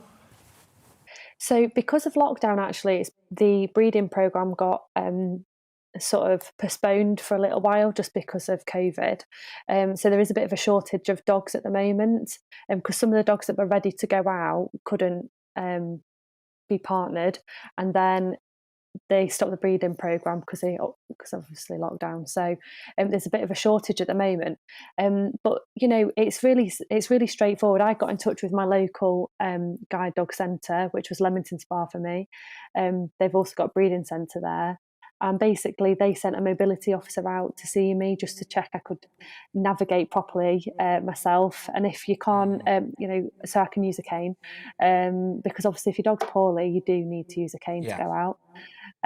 So they do those sort of skill set with you as well. And then they, test your eyes, you give medical information over. And then once you are about to get onto the list, somebody from Guide Dogs comes out and they ask you questions about your preferences. So, whether you would prefer your dog to spend on concrete or on grass, and whether you need a dog that goes on escalators, or whether they like children or loud noises, how quick they walk. So there's a lot of specification on what kind of dog is best to be partnered with you, and obviously your personality as well.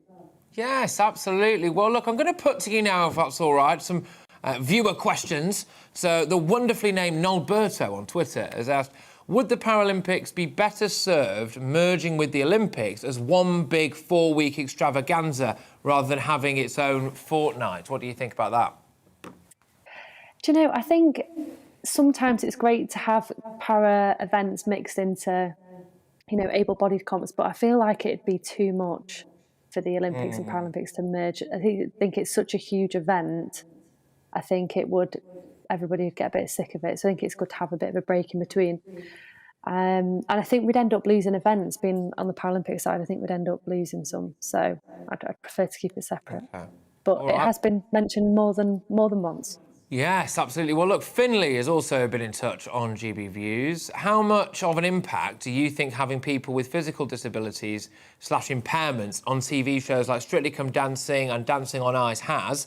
And did you feel you were a role model for people who are registered blind when you competed on Dancing on Ice? So I'll answer the second part of that question first. I personally just live my life every day as it comes. So if I inspire somebody to, get involved in a sport, or, even to just go to the local shop or the leisure centre or whatever, that's amazing. And I'm really happy that they can see that they can have such a normal life. But I am just living my normal life. I am a normal person like everyone else. And in terms of having disabled people more in the media, I think it's a really positive thing. There's millions of disabled people in the UK, and I find it actually really odd that there's not that many disabled people on TV. So I'm a massive advocate for having more disabled people, presenting shows, etc., and that kind of thing, because I do think it's really important to normalise disability.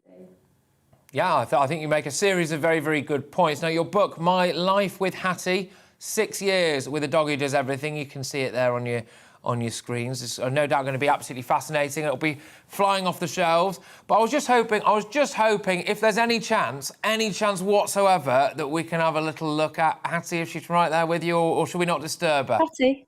No, you can see Hattie, upstand. Let's have a look. Hey, there she is. She's what are you doing to me? Two heroes in one shot there. Fantastic. Thank you very much, Libby. It's been phenomenal to have you on the show. Good luck to you, Libby Clegg. For the big question, of course, Scottish Paralympian and indeed national treasure. And that book again is My Life with Hattie, 6 years with a dog who does everything. Well, look. Fantastic stuff. I really enjoyed that. Now, things are going to get spooky after the break. Yeah, that's right, you heard. And we want to see your very best Halloween costumes, decorations and celebrations to get them in on the national airwaves. So send your pictures or videos to GBViews at gbnews.uk and we'll get them onto your screens.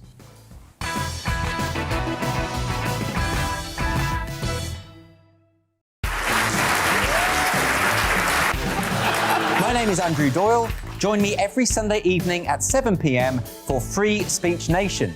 This is a show where we address current affairs and news stories of the week with the help of two wonderful comedian panellists. I brought in comics because I want to give it a lighter edge, and also they work for less. See you there.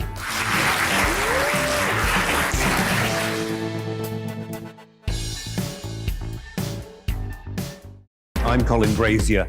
I've reported from more than 70 countries around the world, covered wars from Afghanistan to Iraq, from Lebanon to the Balkans. I'm trying to bring that experience, that feel for events, to the studio.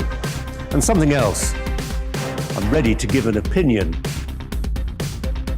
Today's stories with a spark. Brazier from 8 p.m. weekdays on GB News. Join us for the political correction. We're here every Sunday to correct politics and put you, the people, back in charge. We talk about all areas of the United Kingdom, including Northern Ireland. Our debate goes way beyond the Westminster Village. It's about the real country. It's about your opinion. So please, we want you to tell us what you think. This is the Political Correction. Every Sunday morning from 10 a.m. here on GB News.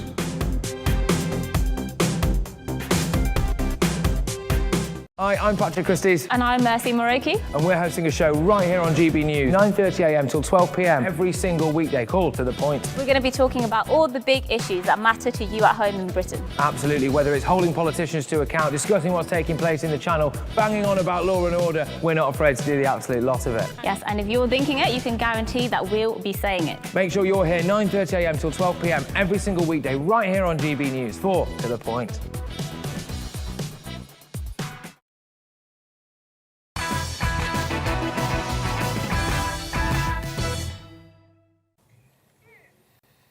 Welcome back to GB News. It's Halloween Eve, and to celebrate, GB News is getting a little bit spooky.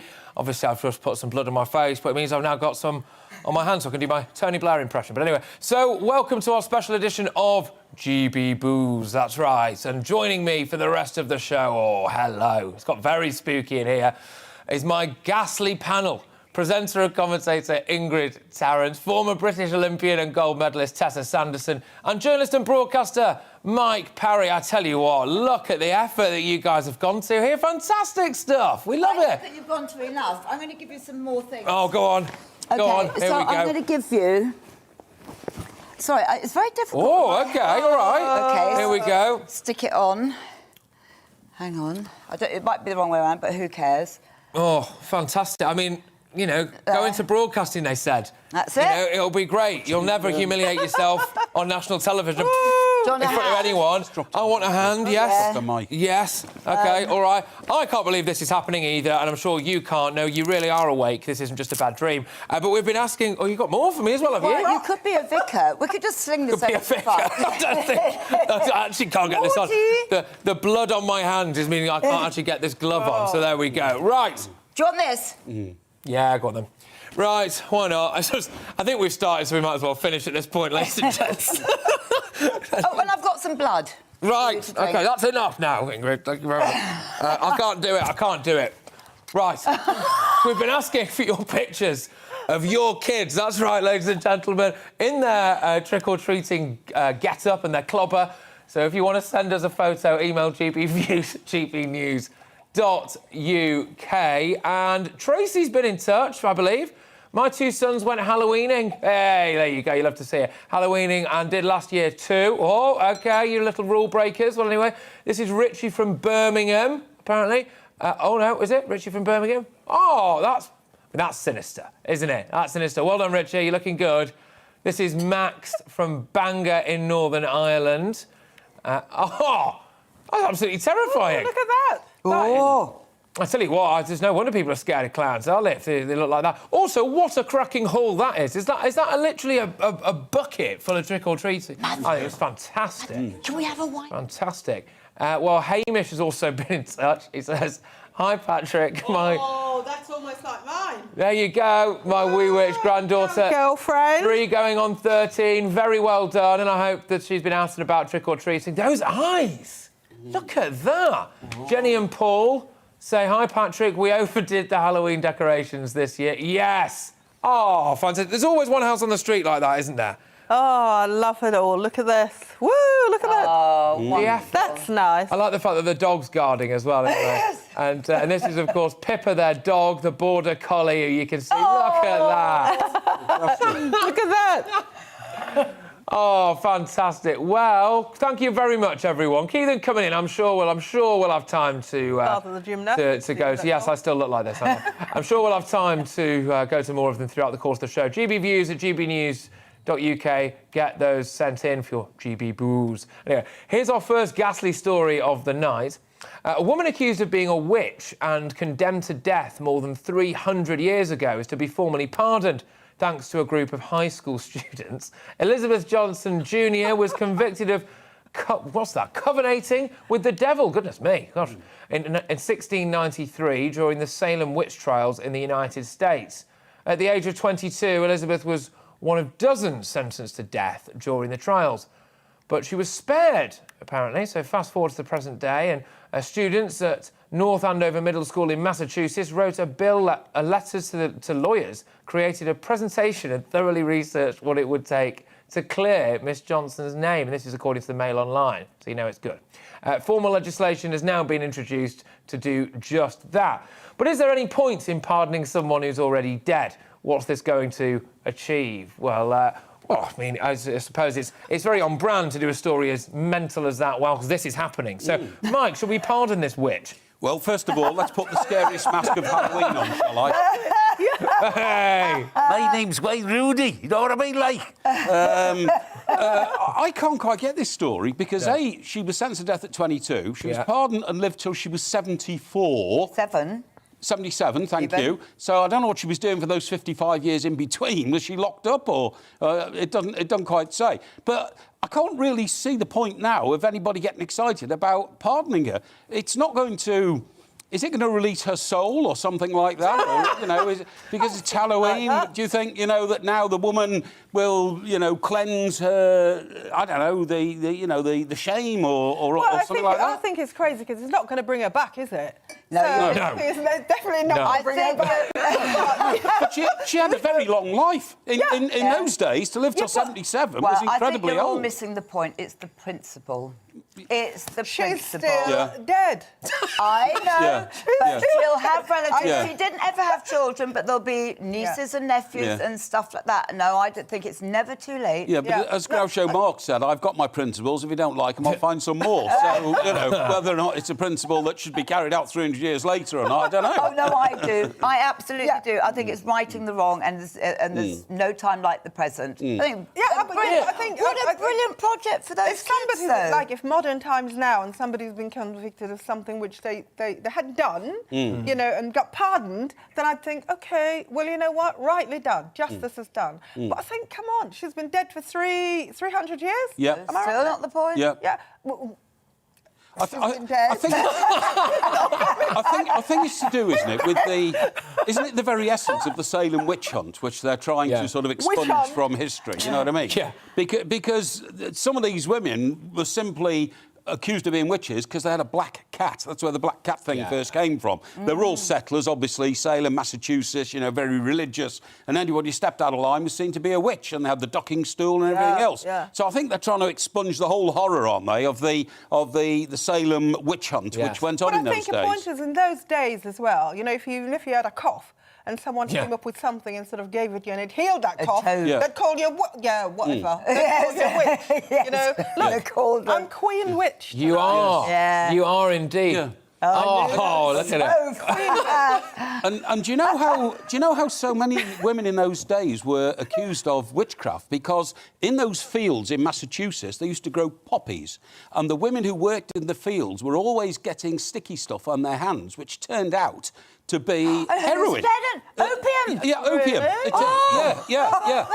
Honest to God, turned out to be opium. So then they went crazy and started, you know, the devil's in me and all that, and they started hanging them as witches because they were high on opium from the poppy fields. How sad. She was burnt at the stake. Close-up of your chest on GBNews there for a while. I don't know if you saw that, but I've just brought your attention to it. I want to instruct the lawyers. But I like the way that well, I don't like it, but as in the way that they used to try these witches. It's like, right, OK, so if she drowns, she's not a witch. Innocent. Yeah. Yes. But if she floats, then she's a witch, and we need to burn her to death. Yes. Like rolling them down the barrel. Yeah. By the way, would you like some blood? I'd love some blood. Yes, thank you very much. I was told I wasn't allowed any blood until 11 p.m, but Ingrid's here now. Did they call Joan of Arc? Remember, she was burnt at the stake. But she wasn't classed as a witch, was she? No, she was a heretic. That was the problem, you know. She rebelled. Are we all going to take It's a nice drop, that, ladies and gents. There you go. Thank you very much. Our pleasure to have you all on board. Happy Halloween, everybody. Halloween. Yes.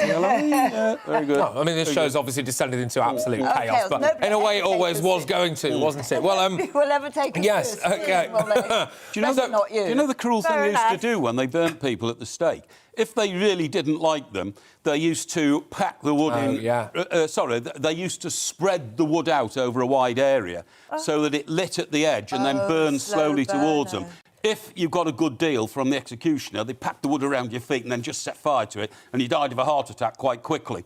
But you didn't if you weren't like... It was called brushwood. They put brushwood all around. I mean, they've already not got to like you that much if they're burning you to death. Well, yes, that's... You would have thought, how much can you... What would that person have had to have done, you know what I mean? That's right. That's where the slow burn comes from, the expression, the slow burn, because they lit the brushwood, 3 feet away from the victim, and then it crept towards him or her, you know what I mean? It wasn't very nice. OK, quickly. Yes. Do witches exist? Are they real, in your view? Ooh, there you are think some people are very... witches, aren't there? Well, are there? Well, yes, there are. Go on. Why? It's got a bit ominous, this, all of a sudden, actually. I know of one, and I'm not going to mention the name. And then you kind of like get your gothy ones, and they're borderline witches, aren't they? I had an auntie who lived in Blackburn at the base of Pendleton Hill. And if you look up Pendleton Hill, it's the last commune of witches in this country, recognised witches in this country. And spooky things used to happen on Pendleton Hill, believe me. Wow. We used to go up there as kids, when it got dark and all that kind of stuff, yeah. God. Oh, yeah, so I've got... And my auntie claimed that she was a descendant from a witch. So... Goodness And me.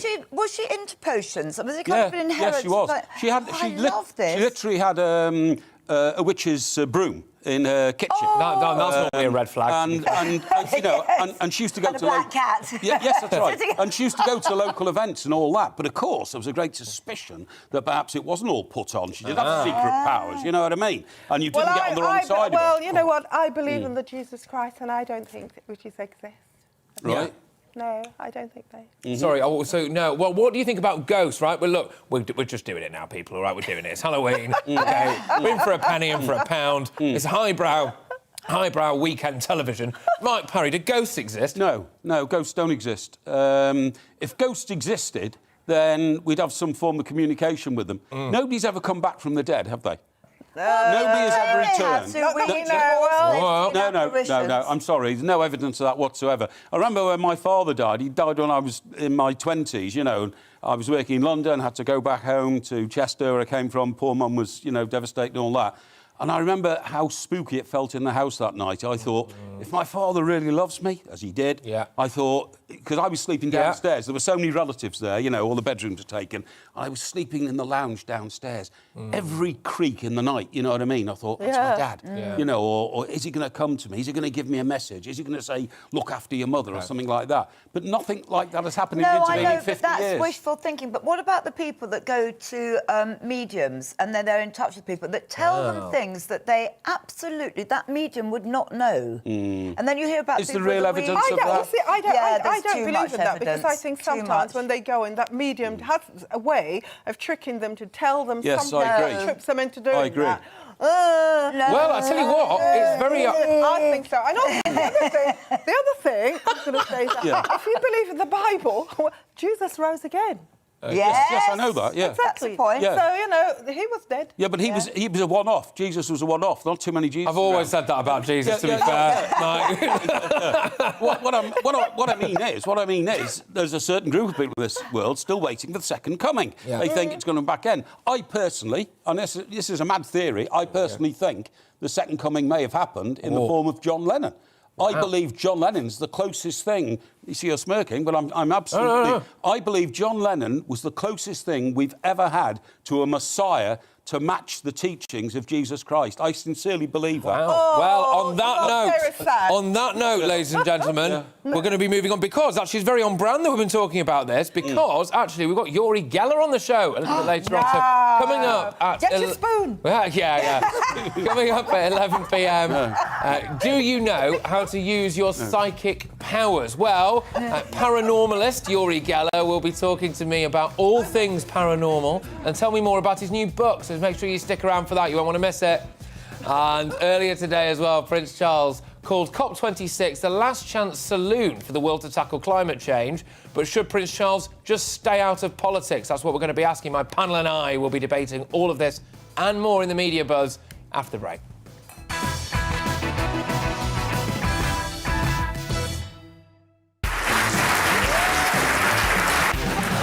My name is Andrew Doyle. Join me every Sunday evening at 7 p.m. for Free Speech Nation. This is a show where we address current affairs and news stories of the week with the help of two wonderful comedian panellists. I brought in comics because I want to give it a lighter edge, and also they work for less. See you there.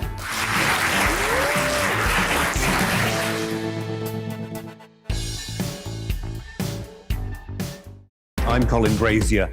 I've reported from more than 70 countries around the world, covered wars from Afghanistan to Iraq, from Lebanon to the Balkans. I'm trying to bring that experience, that feel for events, to the studio. And something else. I'm ready to give an opinion. Today's stories with a spark. Brazier from 8 p.m. weekdays on GB News. Join us for the political correction. We're here every Sunday to correct politics and put you, the people, back in charge. We talk about all areas of the United Kingdom, including Northern Ireland. Our debate goes way beyond the Westminster Village. It's about the real country. It's about your opinion. So please, we want you to tell us what you think.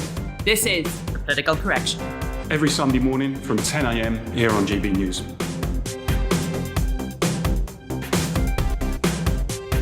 Hi, I'm Patrick Christys. And I'm Mercy Moroki. And we're hosting a show right here on GB News, 9:30 a.m. till 12 p.m. every single weekday. Call to the point. We're going to be talking about all the big issues that matter to you at home in Britain. Absolutely, whether it's holding politicians to account, discussing what's taking place in the Channel, banging on about law and order, we're not afraid to do the absolute lot of it. Yes, and if you're thinking it, you can guarantee that we'll be saying it. Make sure you're here 9:30 a.m. till 12 p.m. every single weekday right here on GB News for To The Point.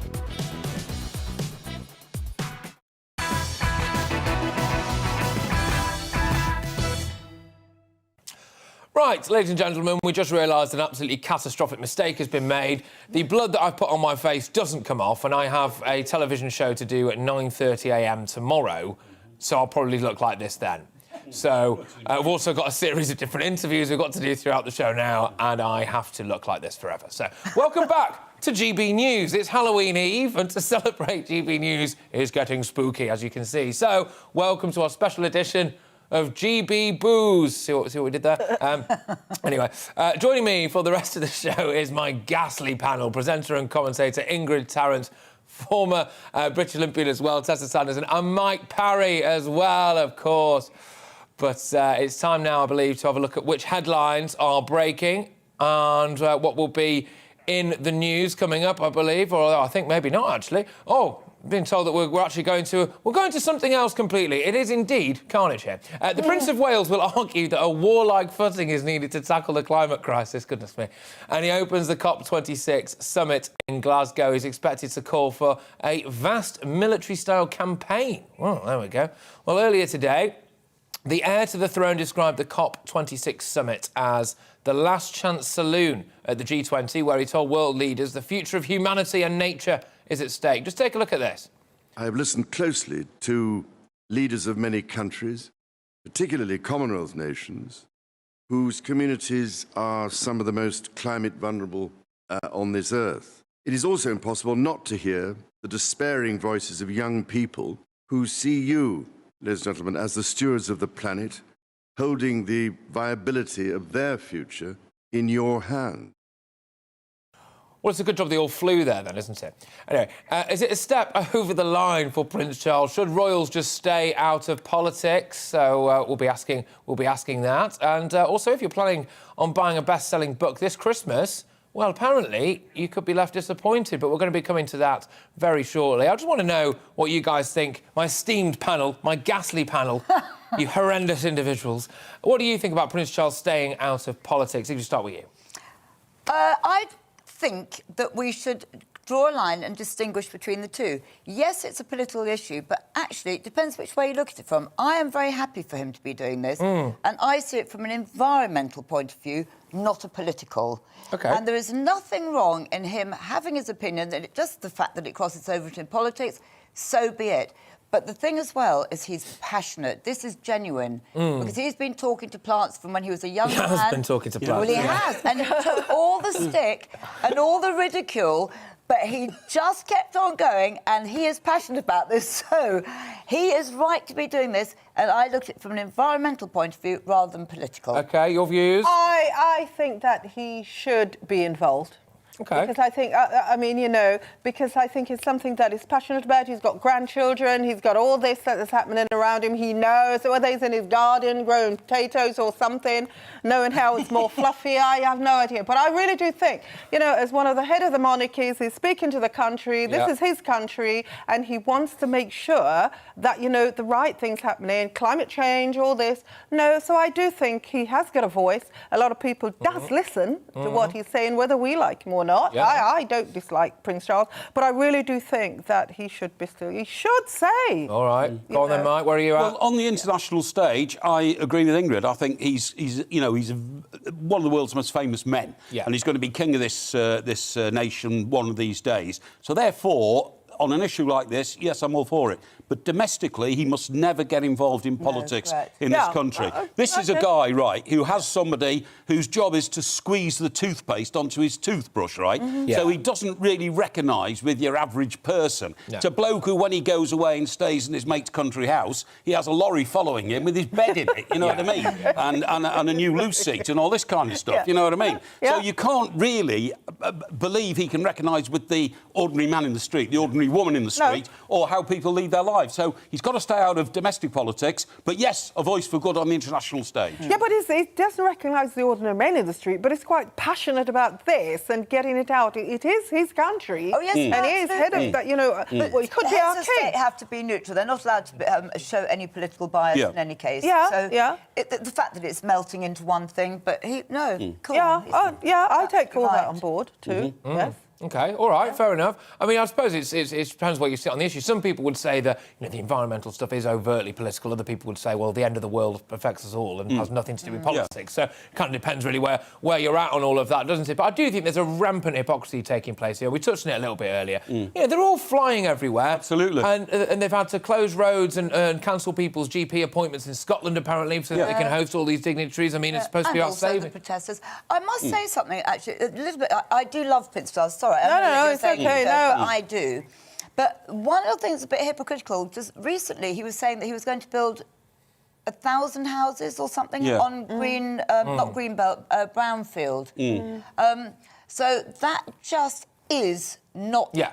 Kind of working for me. It's a little bit hypocritical. No. For him to be saying this and it's very good passionate. that you're But we saying do need more houses in this country, and I think, I think he's probably said, well, if I can help in that direction, I will. On climate change, by the way, I'm not a climate change denier. I just believe there are different ways of looking at this problem and different ways of trying to solve it. Because we've gone far too quickly from fossil fuels, which powered this country for 250 years, to telling everybody to drive around in an electric car. Which we can't afford either. I haven't got 40 grand. Electric cars. Right, well, we haven't got the electricity anyway. No, exactly. Everybody helps us and buy France and Russia, and then we're absolutely stuffed. Absolutely, at least when I get in my lovely diesel car, right? I've got a diesel at the moment. And I press a button or flick the key or whatever. At least I know it's going to turn on. Yes. That's quite nice normally. Anyway, right. Well, look, we're going to have to park it for a second, put a cork in it, ironically, given the fact that we've cracked open the red. But don't forget, at 11 p.m, we've got Uri Geller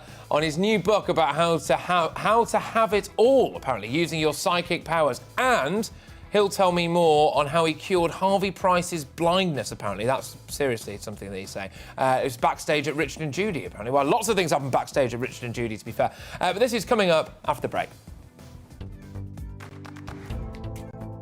Looking ahead to tomorrow's weather, and the UK is looking windy with sunny spells and heavy showers, particularly in the north and west. Let's take a look at the details. In the southwest, it will be breezy but bright. Showers will move in from the north coast through the morning and could turn heavy for some. Southeastern England will also see a bright start, and it's here that the best of the driest weather will be throughout the morning. In South Wales, it'll be windy along the coast. Showers will continue to move in from the west coast and the Bristol Channel. Further north, it'll be very windy along the west coast, and showers will be longer lasting and heavy and unpleasant. Therefore, some disruption to travel are expected on Monday morning for some. Now moving to the northeast, it's a similar story to the start of the week.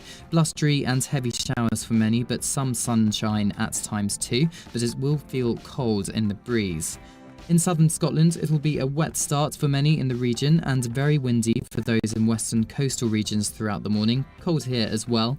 Northern Ireland will see more in the way of brighter weather first thing, but as with elsewhere, there will be frequent and heavy showers at times, very windy along the coast as well.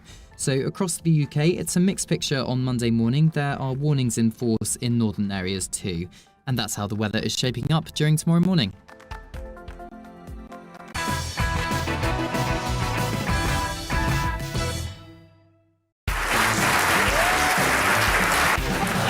My name is Andrew Doyle. Join me every Sunday evening at 7 p.m. for Free Speech Nation. This is a show where we address current affairs and news stories of the week with the help of two wonderful comedian panellists. I brought in comics because I want to give it a lighter edge, and also they work for less. See you there.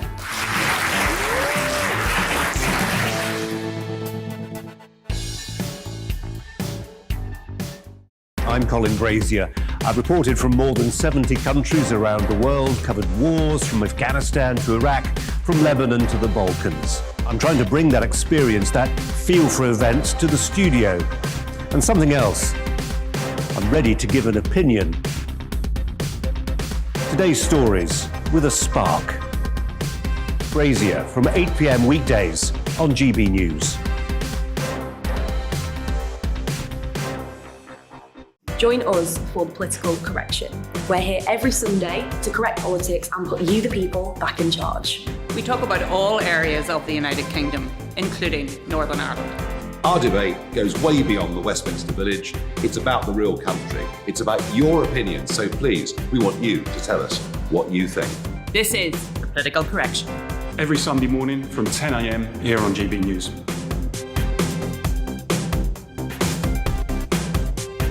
Hi, I'm Patrick Christys. And I'm Mercy Moroki. And we're hosting a show right here on GB News, 9:30am till 12pm, every single weekday, called To The Point. We're going to be talking about all the big issues that matter to you at home in Britain. Absolutely, whether it's holding politicians to account, discussing what's taking place in the Channel, banging on about law and order, we're not afraid to do the absolute lot of it. Yes, and if you're thinking it, you can guarantee that we'll be saying it. Make sure you're here 9:30am till 12pm, every single weekday, right here on GB News for To The Point.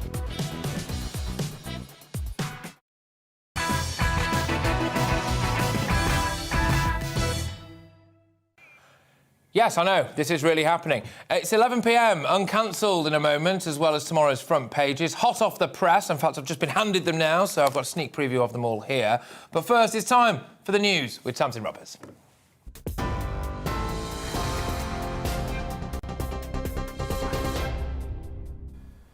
Thanks very much, Patrick. Here are the headlines.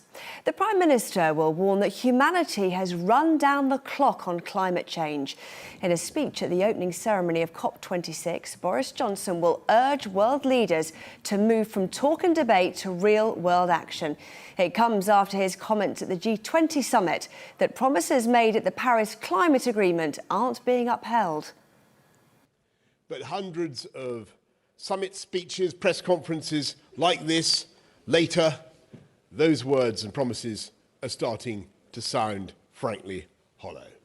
The science is clear that we need to act now to halve emissions by 2030 and keep 1.5 degrees within reach. There are no compelling excuses for our procrastination. The Prime Minister also spoke about the fishing row with France, saying he's puzzled by a letter from the French Prime Minister suggesting the UK should be punished for leaving the EU. Earlier at the G20 summit, he'd asked President Macron to de-escalate growing tensions. France has threatened to bar UK vessels from some ports and tighten customs checks on British lorries if the issue isn't resolved by Tuesday. Two trains have collided near Salisbury, leaving around a dozen people injured. Network Rail say the incident happened when a train derailed after hitting an object, then colliding with a second train.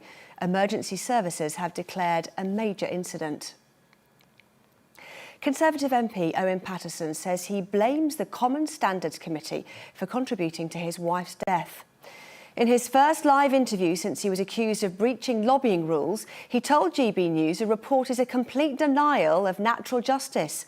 The former cabinet minister faces a 30-day Parliament suspension following an investigation into his lobbying for two companies who'd paid him as a consultant. He rejects the findings.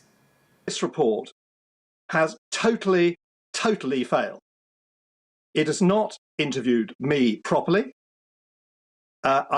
I produced 17 witnesses who've all corroborated my version of events. Anyone can recognise that if someone is not interviewed, not even met for 17 months after an inquiry is launched, during its time their wife takes their own life because, not entirely, we'll never know entirely why, but the pressures and the manner in which this inquiry was conducted definitely drove Rose to despair because she could see no end solution. Wardens are patrolling a beach in Norfolk to protect a colony of grey seal pups. The first of the season, they were born at Horsey Beach, where volunteers are roping off special viewing areas. The birthing season runs until late January, with up to 2,500 pups expected to be born. Well, you're right up to date now. Now it's back to Patrick at Tonight Live.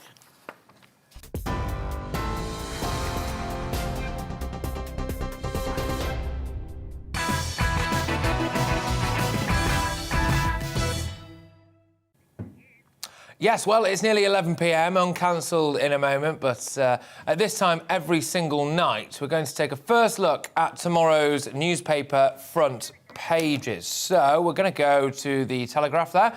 EU chief accuses UK of seeking Brexit clash. So the paper reports that Brussels has warned Britain not to embark on a path to confrontation over Northern Ireland's disagreements and the post-Brexit fishing row with France. Now, it's very interesting, that one, isn't it, particularly there, because I think the idea, really, that we have in any way, shape or form tried to cause any conflict in the Channel whatsoever is a bit nuts. We've given the French, I mean, tens and tens and tens of millions of pounds in order to try to police the Channel, and they've been unable to do so. And then the French response, when, you know, we just basically enforce our own Brexit deal, which was agreed to, by the way, by the EU, and indeed drawn up by a Frenchman called Michel Barnier, is to decide that they want to cut the power off to Jersey and blockade their ports and essentially launch maritime war against us, which is a totally normal response, of course, from an old ally. Anyway, moving away. The Metro is leading with the train crash in Wiltshire, which was declared a critical incident earlier today. Gosh, dozens of passengers were injured, and over 50 emergency service workers helped at the scene as well. If Glasgow failed, the whole thing fails. That's what the eye is leading with, but we're not there. Oh, we are there now. There you go. Leaders of the world's richest countries are being accused of making hollow pledges about climate change.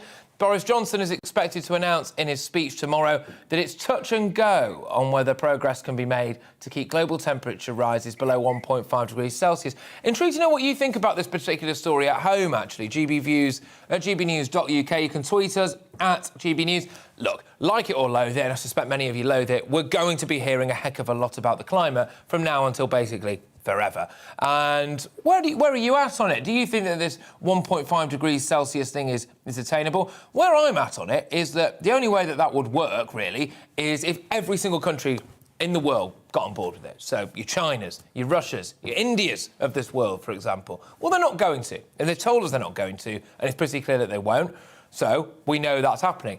Is it not a better use of our time now, do you think, to actually maybe divert our attention to other things? If we know that we're not going to be able to drag that temperature down because we can't get an international consensus, why don't we try to do something else then? Why don't we try to do preventative things? Do we have to react to situations and go, hey, if water rises are going to actually increase by this amount, then maybe we should build some flood defences? I just think at the moment that what we're doing is a very expensive mistake. And I don't know about how you feel at home, I don't remember getting a vote on how much I wanted my taxes to go up as a result of this big green agenda. I mean, that wasn't really massively in the Conservative Party manifesto, certainly not in the sense of telling me exactly how much it would cost.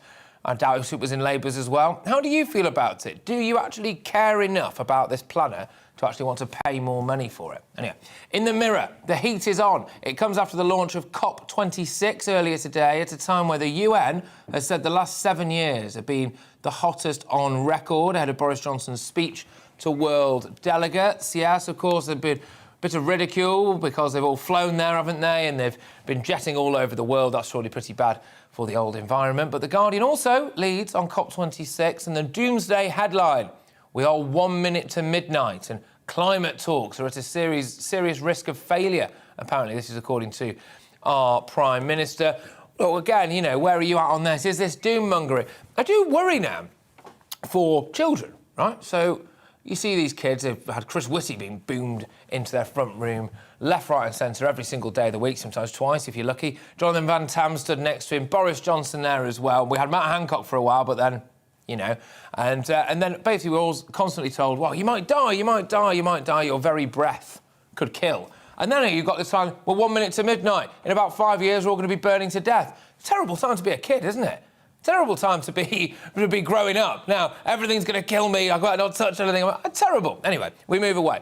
It's now time, ladies and gentlemen, for this. Yes, oh, I'm back, apparently. Anyway, it's time now for Uncancelled. This is the part of the show where we take a look at the dark underbelly of the news agenda. Uri Geller is a true icon who has taught us the power of harnessing the human mind. He's one of the world's most invested mystifiers, and as well, he's the high priest of spoon bending, which I think that's an accolade and a half, isn't it? He's got a fascinating new book out, and I'm delighted to say that Uri Geller joins me live. Yuri, are you there? Hey, fantastic. I tell you what, it looks... Hey. It looks nice where you are at the moment. Where are you? What's going on?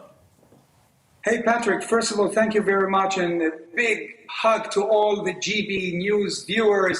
Lots of positive energy from all Jaffa. I'm in Israel, and actually I'm in my museum. If you spin around the camera, we're going to wobble a little tonight, but look at it. You've got your own This is museum. an incredible place.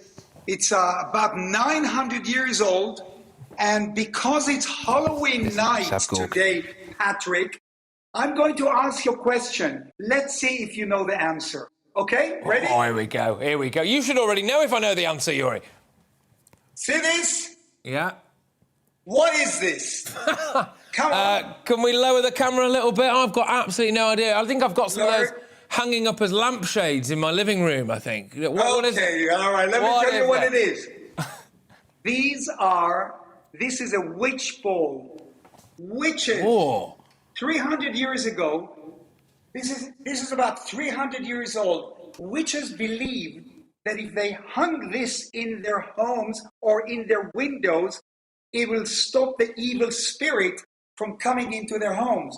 Now, these witches' balls belong to Agnes Thompson and Barbara Napier, and they both lived opposite my island. I bought, look here, Patrick. Here we go. See that island in the small picture? Yes. That's in Scotland, North Berwick. I love everyone around there. And these witches lived opposite my island. And guess what? They were prosecuted. And they were executed. They were burnt. Oh, wow. You know, witches and all that. Halloween night, it's a true story. So these are really amazing that they lasted for 300 years because they're extremely fragile. And up here, Patrick, you either like this or you don't. But this is...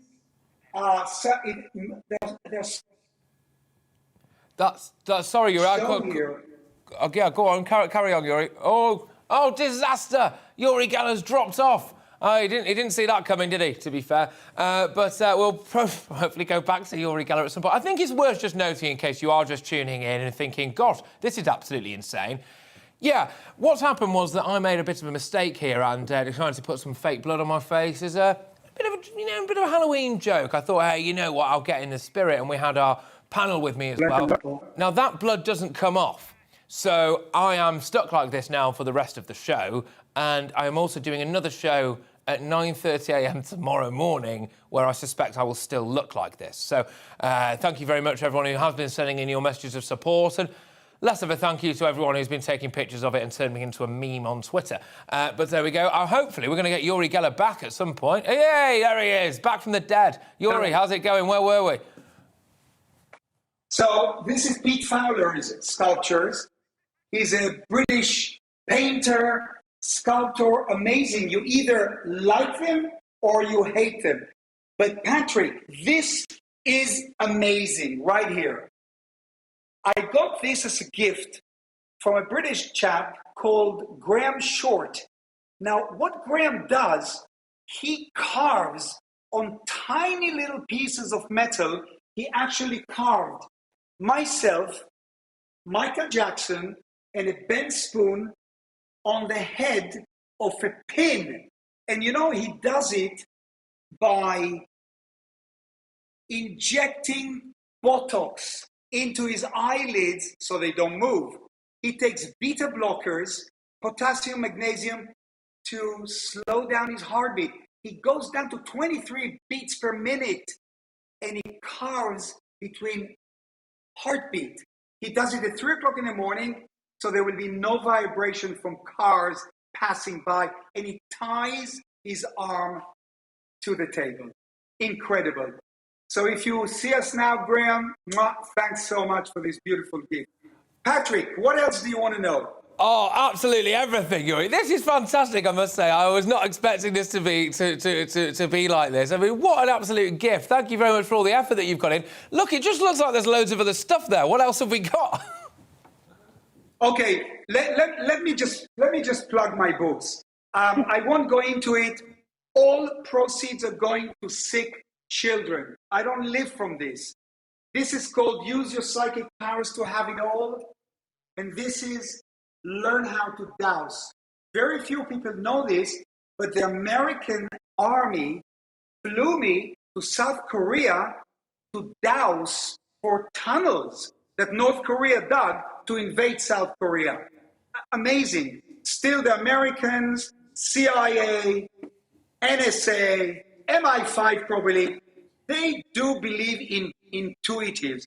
Now, that was my first car, Patrick. Look at it. Oh. It's on the wall. Oh, wow. Oh, that's really cool. Yep. That's really cool. It is cool because we cut it in such a way that it looks like it's coming out of the wall. I bought that car in 1968.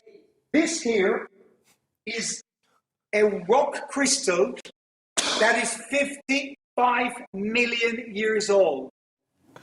And this grows deep under the ground, and through tremendous pressure, millions of years, it pops up, on the surface of our planet. And that is, look at that. Yeah. This is a skull. Chippy, if you can take it from here. Gosh. This is a skull that has been etched out of rock crystal. I got it from the president of Mexico. Apparently, it was found in one of the Mexican pyramids. But if you look at the brain of the skull, it looks like an extraterrestrial. Maybe the Mayans or the Aztecs saw a flying saucer. Who knows? But that is amazing. Yeah, it is amazing. It is indeed absolutely amazing. Yuri, just let me show you. Oh, all right. Yes, go ahead. Go ahead. Go on, Yuri. The floor is yours. Go on. What's up? What do you want to show us? No. What did you want to say? What did you want to ask? Good. Well, I was going to ask you. You mentioned something there about how various intelligence services, for example, do believe in psychic powers or whatever. You've been used yourself on certain times. Just talk to me a little bit more about that. When people have approached you, if you're allowed to talk about it, that is, if various secret services or whatever have approached you, what services they've wanted from you. Well, when I worked for Mossad, I won't go into what I did for Mossad, but they just wanted to know how I do it. They wanted to know how I bend the spoon. Remind me to bend the spoon for you all before we sign off. Don't worry, you're definitely doing that. So we are talking about 1968, 69. There was no iPhone. There was no TikTok and Facebook and Instagram. There was no internet. They didn't have the tools to study my brain. So do you know what they did? Mossad picks up the phone and they call these guys, the CIA. Wow. And they asked the CIA to test my powers. And the CIA comes to the conclusion, this is actually From the CIA's official website, this is what they say. As a result of Geller's success in this experimental period, we consider that he has demonstrated his paranormal perceptual ability in a convincing and unambiguous manner. What they wanted to do, they wanted me to spy. They wanted information that they could not receive or get or achieve in a conventional method. So I did things for them in an unconventional method, and I brought them unbelievable information. This here, this is the overall of Captain Edgar Mitchell, who was the sixth man on the moon. This is an unbelievable story. Mitchell comes to me one day and tells me, this is, by the way, Edgar Mitchell, Apollo 14. He says to me, Uri, you've got to meet someone very... And he says to me, his name is Dr. Werner von Braun. What?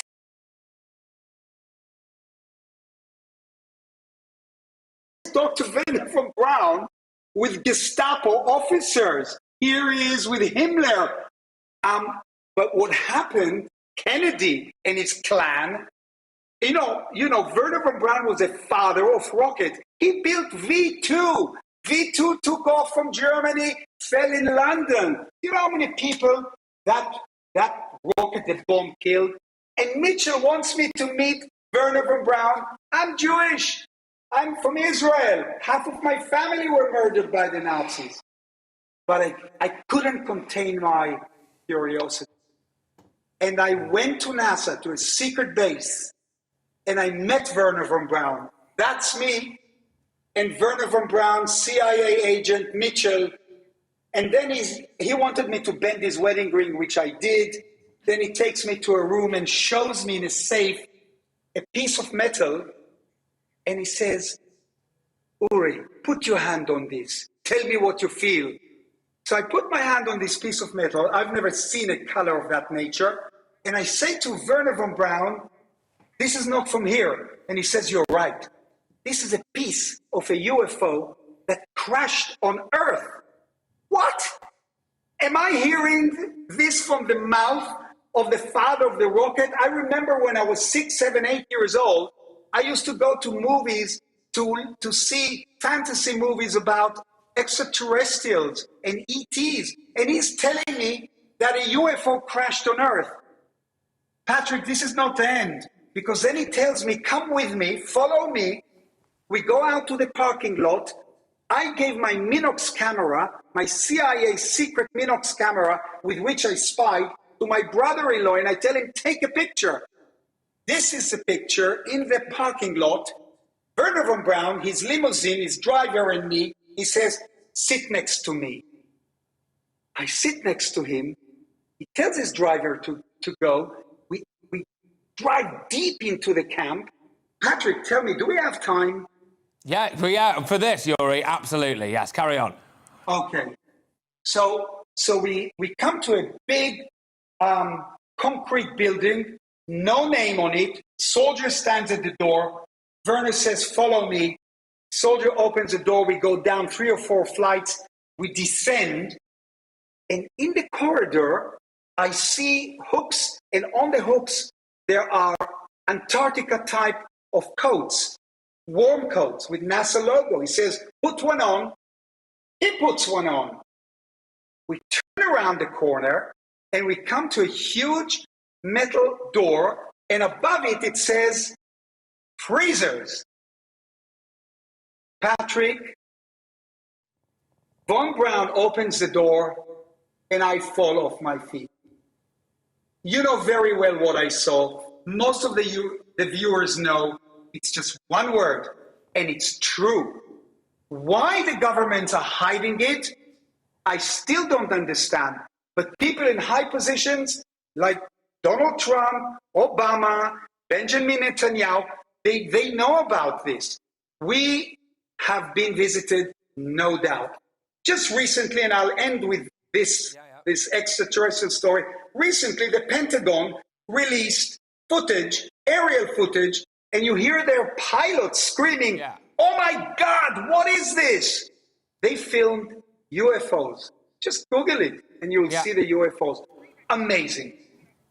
Yeah, absolutely. Look, Yuri, I mean, this is sensational. And, I mean, the only way this show could have got, you know, more off the charts, as it were, is if we go delve into Yuri Geller's basement with some of these stories that you've got. Every single bit of your life is like a chapter of a history book. But if you don't mind, Yuri, I've got an esteemed panel with me here. They've been joining me in the studio all evening, and I'm just gonna open it up to you, Mike. Is there anything that you'd like to ask Yuri? Well, you'd need 6 hours really to cover everything you'd like to ask Yuri about, you know, his life and what he's discovered and the most remarkable stories. Yuri, do you feel that in any way you are under threat for revealing as much as you've told us tonight and the other extraordinary stories you've told us? There must be some people on Earth who can't be happy that you've gone so public with this incredible information.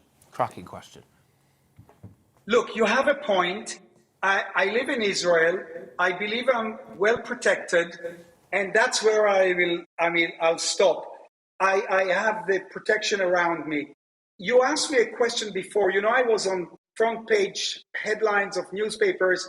In England, I was just 2 weeks. No, what am I saying? 5 days ago, I was on the front page cover of a tabloid, and it screamed, Uri Geller heals Katie Price's son, Harvey.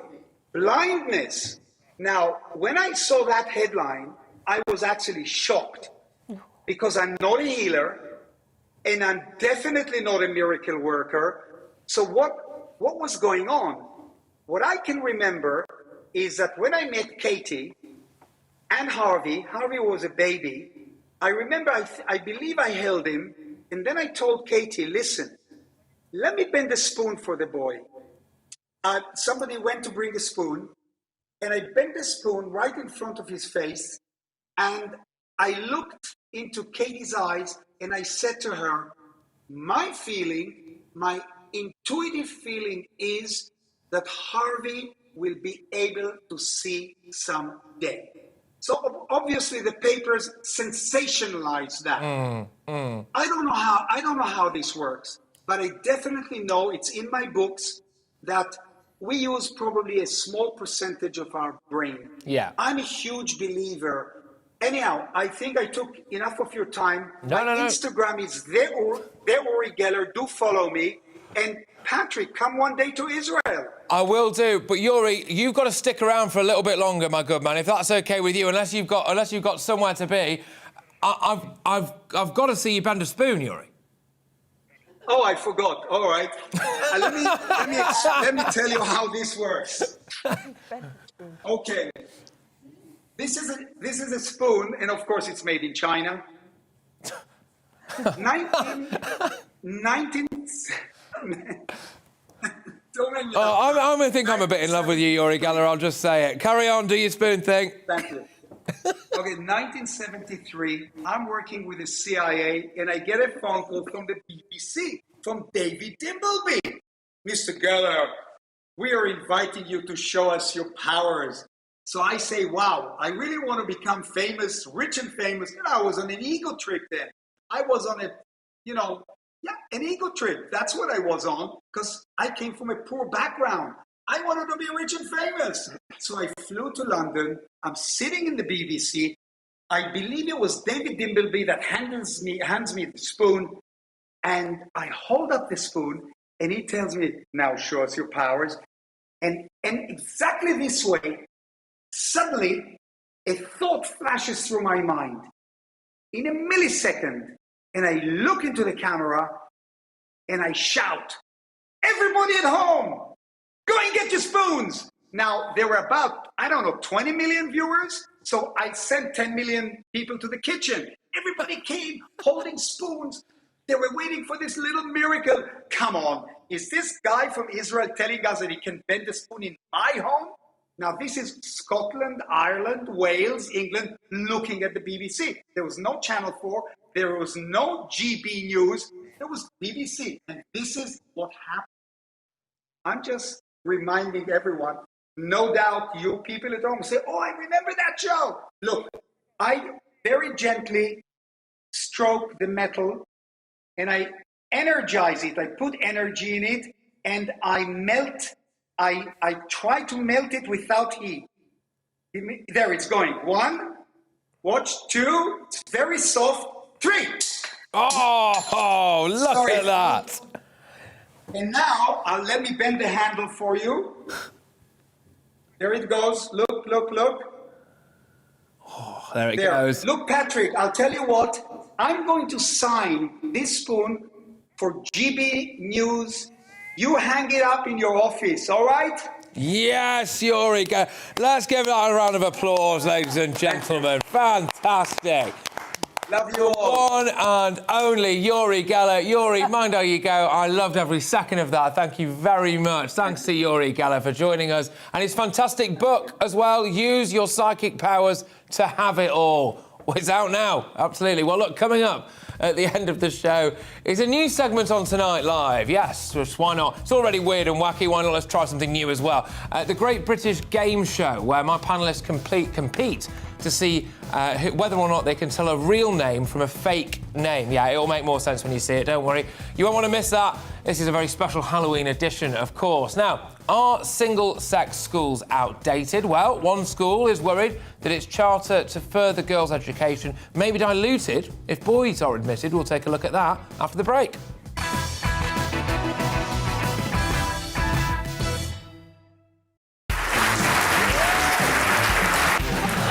My name is Andrew Doyle. Join me every Sunday evening at 7 p.m. for Free Speech Nation. This is a show where we address current affairs and news stories of the week with the help of 2 wonderful comedian panellists. I brought in comics because I want to give it a lighter edge, and also they work for less. See you there.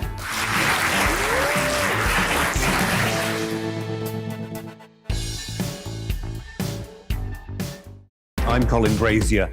I've reported from more than 70 countries around the world, covered wars from Afghanistan to Iraq, from Lebanon to the Balkans. I'm trying to bring that experience, that feel for events, to the studio. And something else. I'm ready to give an opinion. Today's stories with a spark. Brazier from 8 p.m. weekdays on GB News. Join us for the political correction. We're here every Sunday to correct politics and put you, the people, back in charge. We talk about all areas of the United Kingdom, including Northern Ireland. Our debate goes way beyond the Westminster Village. It's about the real country. It's about your opinion. So please, we want you to tell us what you think.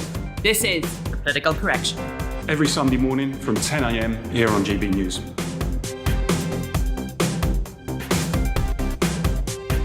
Hi, I'm Patrick Christys. And I'm Mercy Moroki. And we're hosting a show right here on GB News, 9:30 a.m. till 12 p.m. every single weekday. Call to the point. We're going to be talking about all the big issues that matter to you at home in Britain. Absolutely, whether it's holding politicians to account, discussing what's taking place in the Channel, banging on about law and order, we're not afraid to do the absolute lot of it. Yes, and if you're thinking it, you can guarantee that we'll be saying it. Make sure you're here 9:30 a.m. till 12 p.m. every single weekday right here on GB News for To The Point.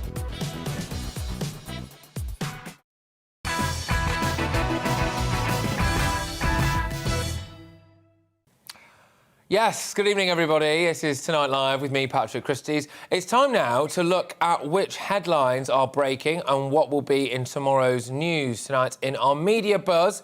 Now, here are some of those front pages. This is the Daily Star. Bang goes bonfire night, says the Daily Star, as Arctic plume could potentially make bonfire night an absolute washout. We're going to go over to the Sun now, ironically. In an exclusive in the Sun, Cowell quits telly role because he wants to spend more time with his family. After 2 decades, the 62-year-old star is scaling down his on-screen presence. It comes before his new reality musical game show Walk the Line, which launches where Gary Barlow will replace him. Goodness me. We've been asking for your pictures of your children enjoying trick-or-treating tonight as well. Yes, good, I like this bit. So if you want to send us a photo, email gbviews@gbnews.uk, as indeed Tom from Birmingham has. Here we go. Tom sent in a photo of his nephew Freddie. Well done, Freddie, who's 4 years old. Brilliant, Look at that. That's a real, genuine work of art, actually, isn't it? He says, my nephew and I had a great weekend partying and trick-or-treating with friends and family. Lots of fun for the kids and adults alike. It was nice to mix together and socialise. Too right, it's been nice to mix together and socialise, and we've been banned from doing so for far too long. But anyway, let's get together more and not live our lives in fear. Yes, what a message that is. Derek's been in touch as well. There he is. Hey. Derek has sent in a picture of a Halloween party in Basildon, Essex. It's usually a few good dudes in Basildon, I would imagine. Now, Natasha has sent in this picture as well. Wow, gosh. This is Tegan, who's 8 years old and from Kettering, and no doubt a gymnast of the future, one would have thought. But fantastic stuff. Well done. And thank you very much, everyone. Keep these pictures coming in. GBViews at gbnews.uk. And it's just nice to see you all actually having fun, all right? Because I think for too long now, haven't we? We've all been a bit miserable and been scared for our lives. And it's nice to actually get out and about. So keep doing what you're doing. Anyway, joining me on my superstar panel, presenter and commentator Ingrid Tarrant, former British Olympian, there she is, looking resplendent, former British Olympian and gold medalist Tessa Sanderson, who's the Halloween queen this evening, and journalist and broadcaster, the one and only Mike Parry. Oh, anyway, right. So, we're going to just delve into the world of seriousness now, which is difficult for me to do at the moment. But employees working overtime to campaign for real paid parental and sick leave in the US have been gifted a coffee voucher by Meghan Markle. Yeah. The Duchess of Sussex, who's a multimillionaire, was described as classy after buying $25 worth of coffee through her and Prince Harry's Archewell Foundation. Some say the gesture was kind, others called the donation pitiful and suggested that the act could only be used as a publicity stunt. Meghan has also written to politicians urging them to pass parental and sick leave legislation, according to the Mail Online. Well, let's have a chat about this now. Where do we start? Ingrid, what do you think about this? Do you think that Meghan Markle should have been more generous? No, I'm not quite sure about this voucher thing. I think I got the impression that she just went out and bought everybody that was there coffee. And I think that's completely acceptable. So it's got nothing to do with money. It's the gesture of giving the coffee. So money shouldn't come into it at all. I'm not a fan of Meghan Markle, though, at all. And I think to call that classy is really inappropriate, because I don't think she's classy at all. I think she's quite trashy, actually. Oh, well, don't hold back. Where are you at, Tessa? Oh, We're going to have a row or not? I mean, I thought, like you, I thought it was something that was just a charitable thing, just a nice gesture from her that she went out and did. I mean, do you think she's classy? I haven't read it more in details, but I mean, you know, what about, to be honest, I do like Meghan Markle. That's it, be all end all. OK, well, let's play classy or trashy with Meghan Markle. Mike, where are you at? Well, somewhere in the middle. I mean, you've got to remember that they've had to revise their PR strategy altogether. And one of the things that she was getting a lot of criticism for were reports that her staff were leaving when she lived at Kensington Palace. And that, you know, she was having terrible rows and staff walking out, reducing Kate to tears and all that. So I think there's a bit of a PR angle here. However, I totally agree here with Tessa.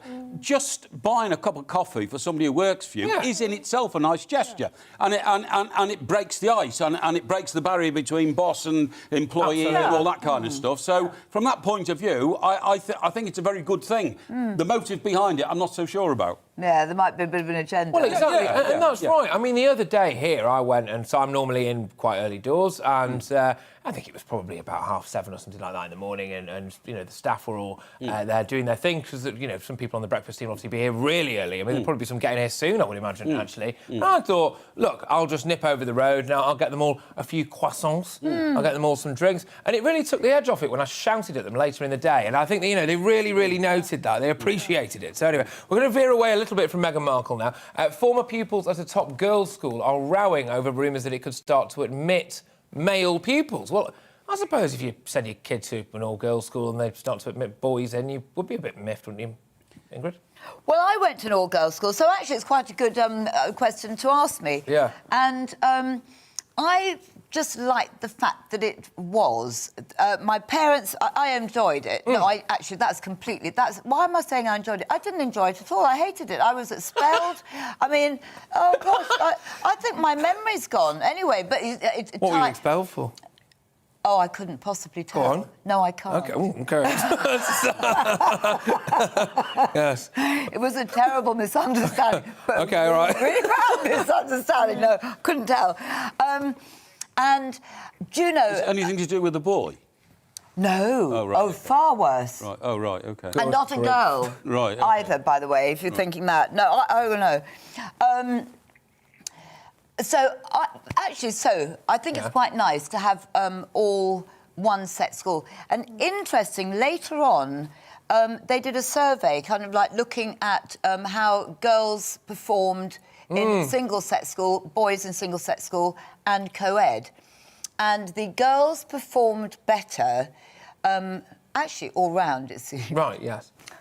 Well, no, hang on. But the boys... girls do focus better. The boys in a boys' school performed better than when they were in a mixed school. OK, all right. But trying to impress the girls. I went to a mixed school. Go on, where are you? I went to a mixed school, and I thought, you know, well, to me, it was fairly balanced, and I like that idea of being balanced. You know, sort of like, OK, girls and boys, but you know, from a different perspective, I think you get to know a little bit more about the world and what's going on in a sense like that. But I do agree also that if the system's there and it's not broken, don't try and break it. Okay. So I do think a girls' school is good as well as a boys' school is good. But I did enjoy my mixed school. Yeah. Well, we've had a good range already. Where are you, Mike?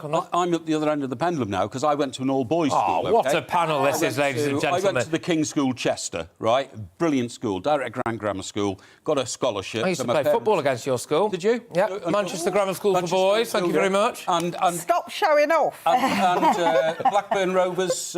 We used to play Queen Elizabeth Grammar School, Blackburn, Manchester Grammar School, and the King's School, Chester.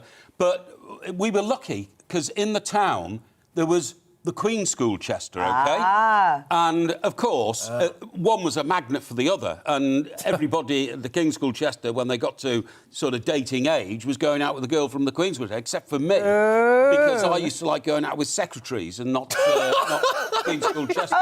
Cougars? Well, no, they're about the same age, 17, 18, something like that, you know.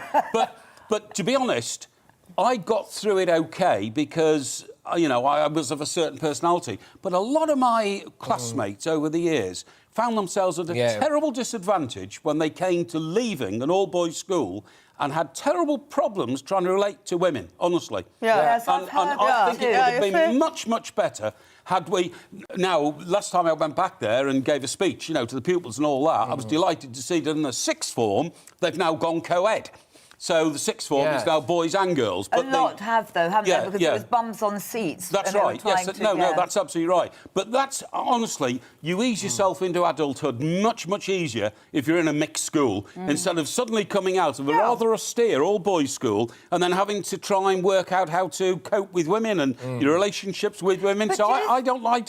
I got to know how to throw a javelin right in my mixed school. Well done. Oh, well done, you. There you go. They've banned javelins now, though, haven't they? Replaced them with foam ones. You weren't aiming at a boy at the time, were you? No, but there were boys in my school. There were boys in my school, and I was beating them. Good. Good. Why doesn't that surprise me, eh? Can I ask a question? Do you think that at the beginning it would be better that they're single sex, and then just in the sixth form, and then they get to... No, I don't. Because by the time you got to the sixth form, you're almost an adult. Yeah. And I think through puberty, you should mix with girls and boys together. I really do. You see, my granddaughter goes to a mixed school. Yeah.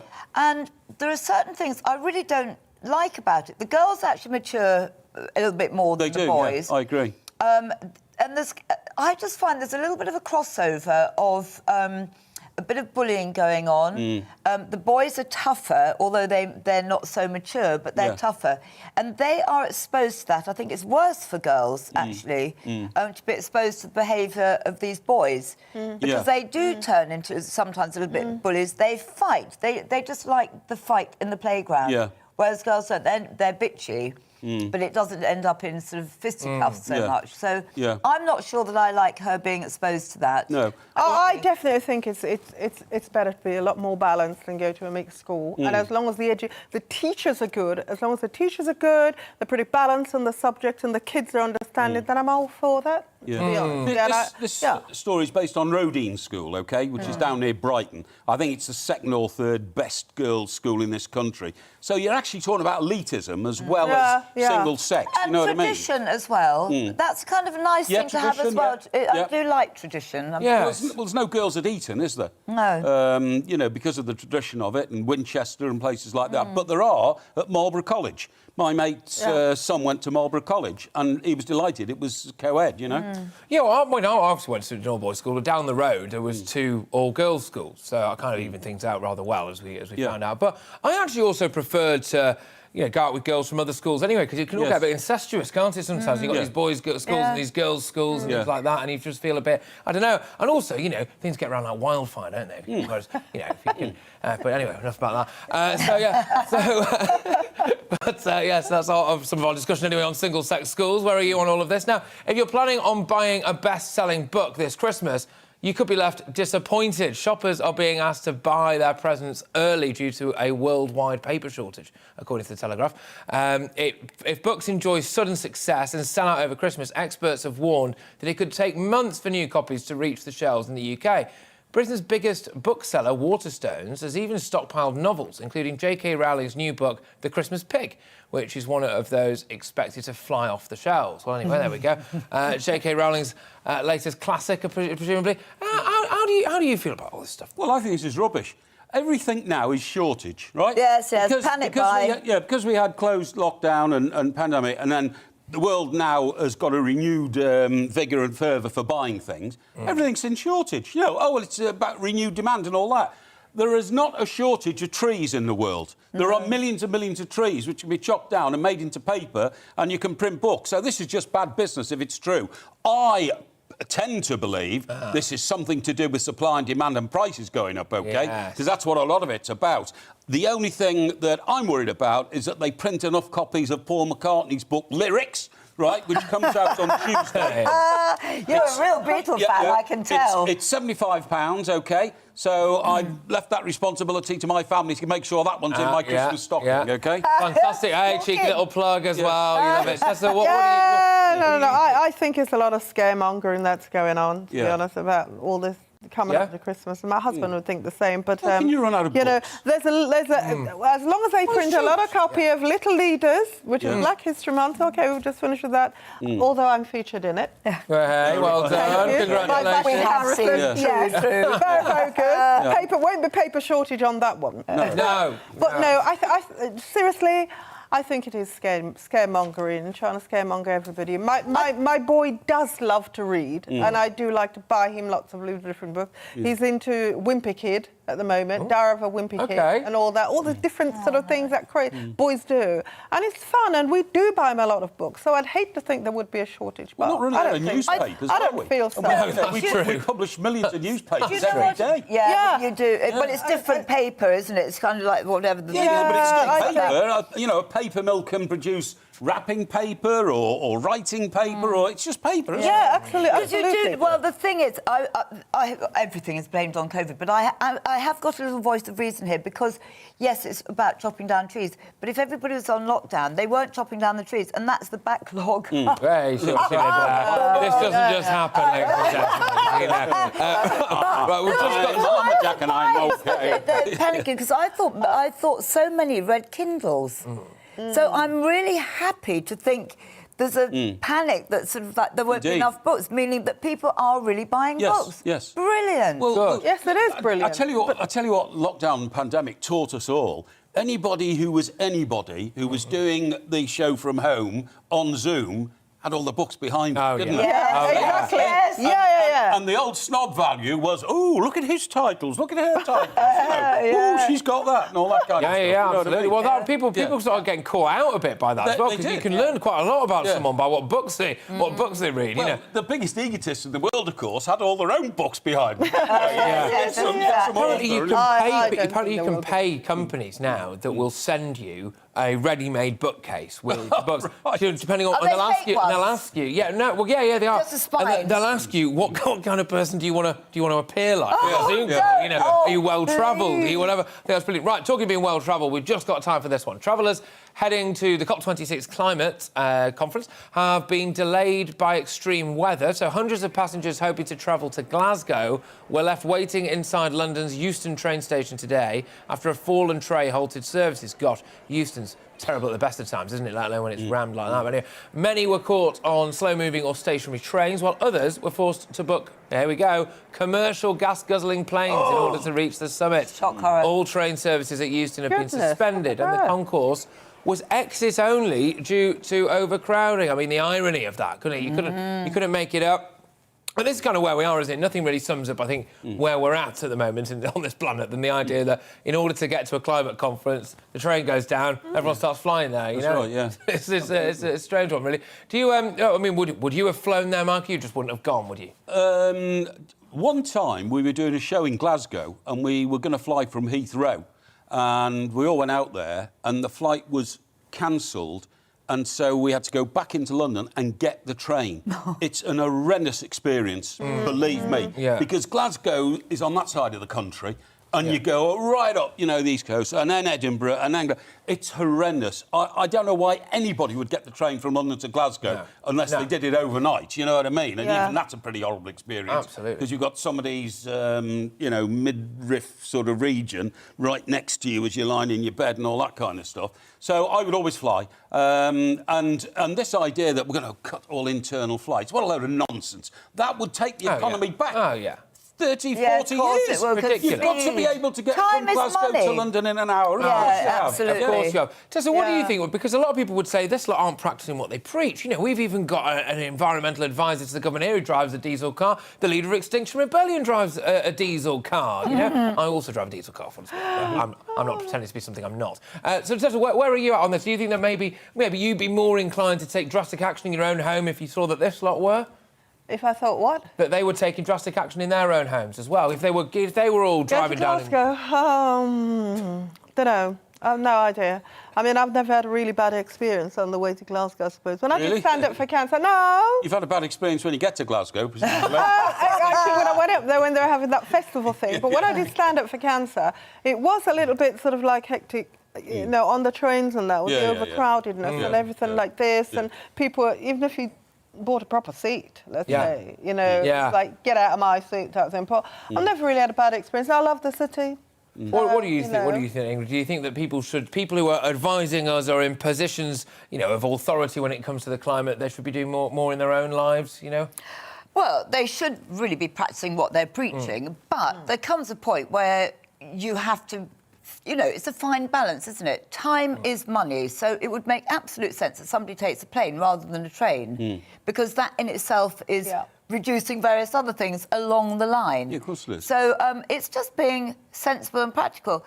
But they're making such a big noise about it and condemning all the people that aren't following it, that they are setting themselves up to be accused of being hypocrites, in any case. Interesting stuff. OK, well, look, where are you on this one, guys? GBviews at gbnews.uk, let us know as well. But after the break, my superstar panel will be playing our Great British Game Show in a game of which one is which. Yes, see, Halloween themes. You get it. How well do you think they'll do? Stay tuned to find out and see if you can figure out the real towns from fake towns. Don't go anywhere for that.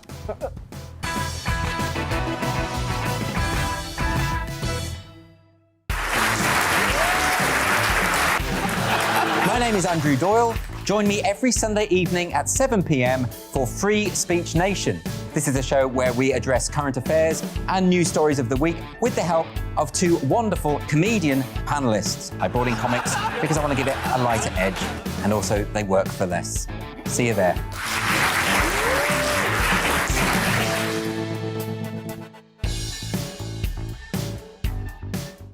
I'm Colin Brazier. I've reported from more than 70 countries around the world, covered wars from Afghanistan to Iraq, from Lebanon to the Balkans. I'm trying to bring that experience, that feel for events, to the studio. And something else. I'm ready to give an opinion. Today's stories with a spark. Brazier from 8 p.m. weekdays on GB News. Join us for the political correction. We're here every Sunday to correct politics and put you, the people, back in charge. We talk about all areas of the United Kingdom, including Northern Ireland. Our debate goes way beyond the Westminster Village. It's about the real country. It's about your opinion. So please, we want you to tell us what you think. This is Political Correction. Every Sunday morning from 10 a.m. here on GB News.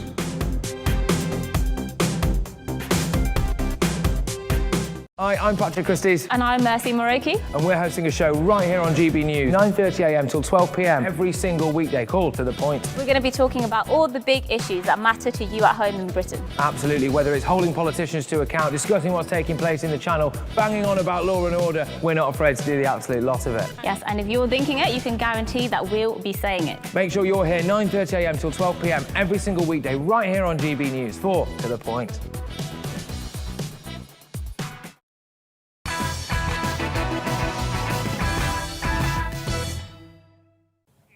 Good evening, everyone. We're watching Tonight Live with me, Patrick Christys, and I choked on a mawam during the break, and so now I'm struggling to talk. Let's have a look at some more front pages. Part of the show. The Prime Minister, this is the Times. The Prime Minister warns COP26 is our last chance to avert a climate crisis. That's what the Times leads with tomorrow. Boris Johnson is expected to warn world leaders it's 1 minute to midnight in the fight against climate change. Now, the Daily Mail, yes. I'm going to throw this one over now to Mike Parry because I actually still can't talk. Mike, what does it say on the front of the Mail? It says...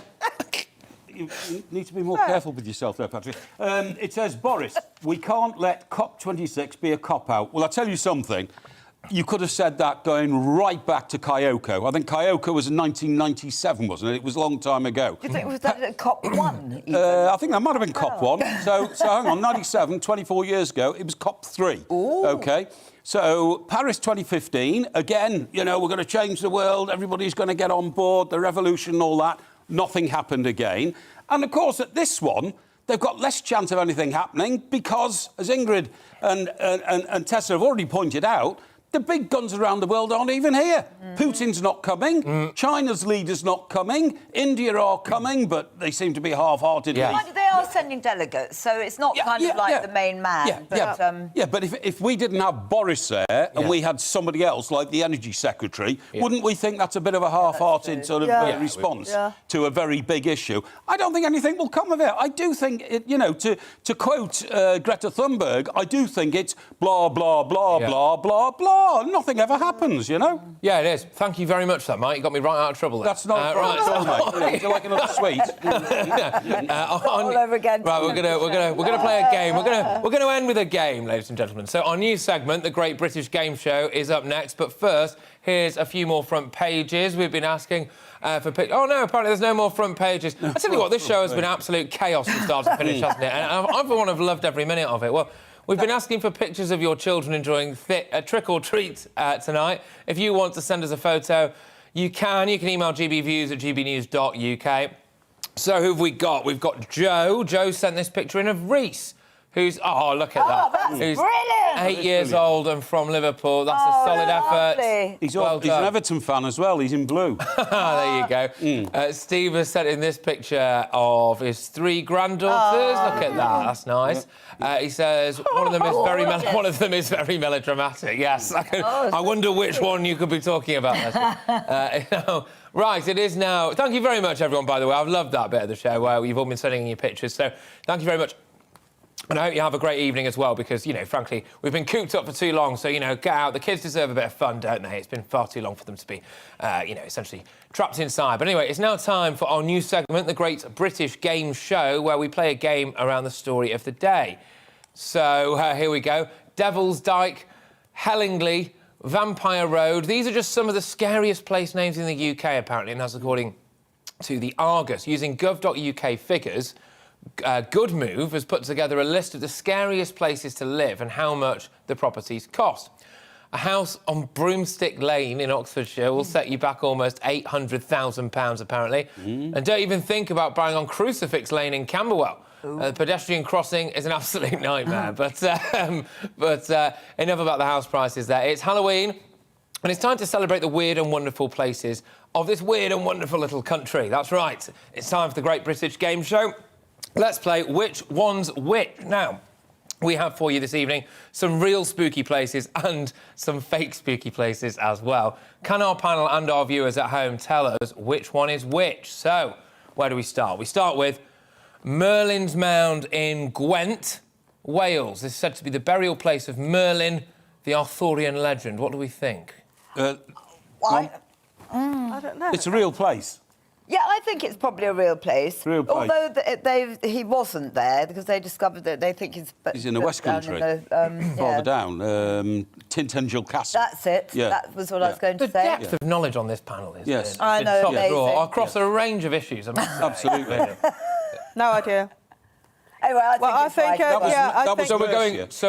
right. You're going. I agree. I think real Merlin's Mound. Real fake. Real fake. Merlin's Mound, Real. It's fake, apparently. Oh no! It's bummer. Sutton Hoo. It's actually Sutton Hoo, apparently. Well, there we go. Yeah. Oh, right.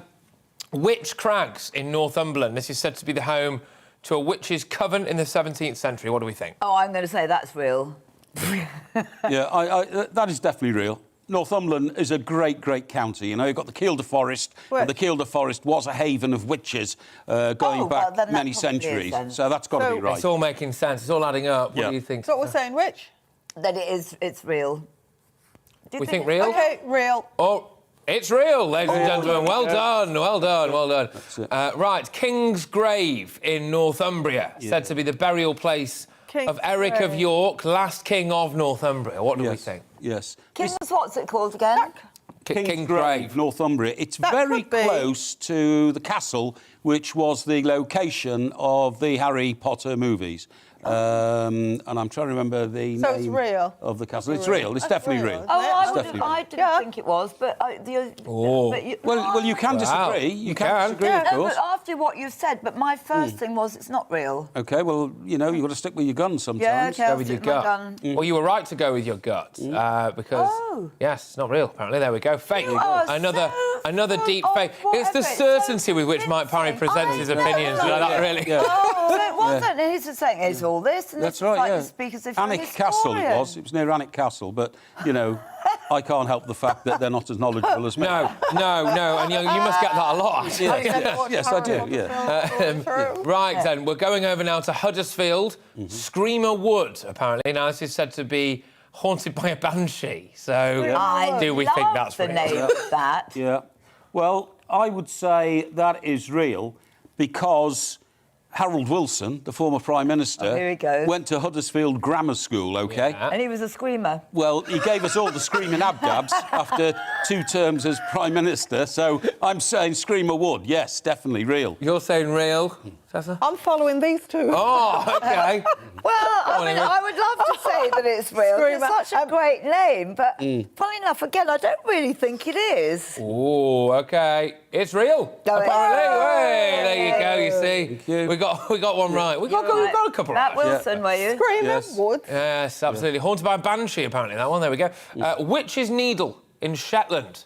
Built to ward off evil spirits, but apparently you tell us about ended up being inhabited by a tribe of women. Yeah. This is definitely real, and I can tell you something now.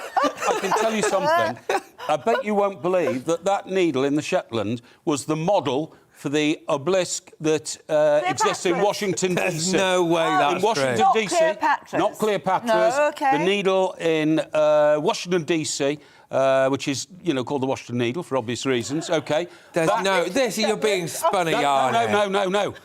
Don't you remember? Lies. Do you remember the name Carnegie? Carnegie was Carnegie Hall, thank you. Yeah. Scottish engineer, left Scotland, made his fortune in America, devised a new way of making metal, made himself a multi-billion-pound fortune by today's prices, and he took over the design from the Shetlands to Washington for the needle in Washington, D.C. It's real. Well, let's find out. Is it real? Is it real? It's fake. It's totally fake.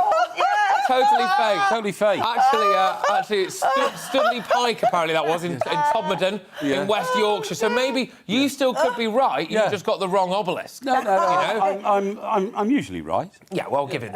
You'd be very good at that. Call my Cauldron. Right, moving on now. Moving on. Cauldron Bay in Humberside. Is said to have been a regular destination of Anne Whittle, who's one of the Pendle Witches. I'm going to say that's real. Okay. Go on. Yeah, I'm going to say Cauldron Bay. It sounds good. That's definitely real. It sounds real, doesn't it? Yes. What was the Pendle... What were we talking about before? The Pendle Witch trials? The Pendle Witches were the last official group of witches in this country. Right. I wouldn't believe a word you're saying. On a wood in a hill on the outskirts of Blackburn. My auntie was one of them. That was it. My great-auntie was a Pendle witch. Yeah. Oh, so that wouldn't be there, in that bay, would it? Wrong place, geographically, so it wouldn't be the wrong there. place. No, that's nothing to do with the Pendle Witches, Cauldron Bay. No, it says Oh, well, it goes here, look. Cauldron Bay in Humberside, said to have been a regular destination of Anne Whittle, one of the Pendle Witches. So you think that might be fake? No, that's where she emigrated to when she was cast out of Pendle Wood in Blackburn. Fantastic. It wasn't Streamer's Wood.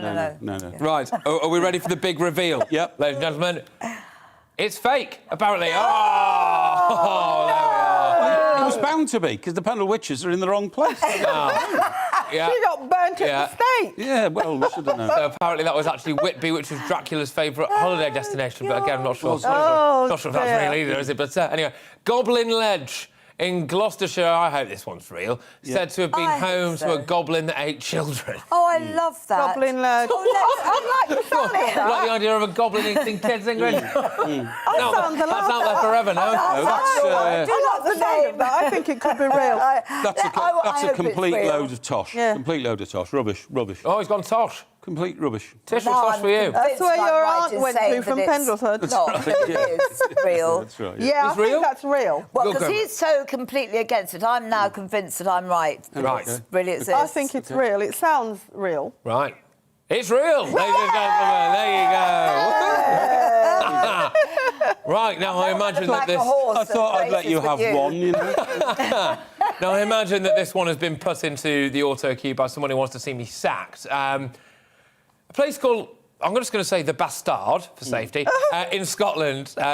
So it's just really hard to climb, apparently. Do you think that's real or not? That's a bastard of a hill. Yeah. It's probably difficult to find as well, as it doesn't exist. It's not... It's fake. It's fake. It's fake. It's fake. You're going for fake? Like that, fake. You're going fake as well. Fake? Well, you know, I'd love to think it's true. You must have met a few bastards in your life. Oh, I have. Yeah, a few as well. Exactly. I'd say that's fake views. Fake views. Right, shall we do it? Where is it? It's real. Hey, there you go. Who would have thought it? I didn't commit to it not being real, did I? I think we've got time for just one more at the moment. So Broomstick Lane in Botley leads to a derelict house which is said to be haunted. What do we think, ladies and gentlemen? What do we think of that? Broomstick Lane. Absolutely real. Let's see if we can see what it says. Look. I think it's real. Yeah. Oh, yeah, can't you just see it? Enough letters of... Does that spell out broom? The last bit looks like... I'll tell you what, whoever's put that together is not... That's the trick one you've thrown in. It's real because it's Halloween now. There's a haunted house at the end of it, but it's not down Broomstick Lane. Didn't I just read out something earlier about one of the most expensive roads is Broomstick Lane? In Gloucestershire. So I'm inclined to think this might be real. Oh, yeah, and crucifix, of course. Is it real? Let's find out. It's real! There we go. There you go. Well, there we are. Right, now, here's another one. Another, obviously, terrifying, scary place. It's 10 Downing Street. Oh, no, rubbish. Oh. So there we go. So I can also report that we have some exclusive video footage. Get this, ladies and gentlemen, from inside 10 Downing Street. Let's have a look at this.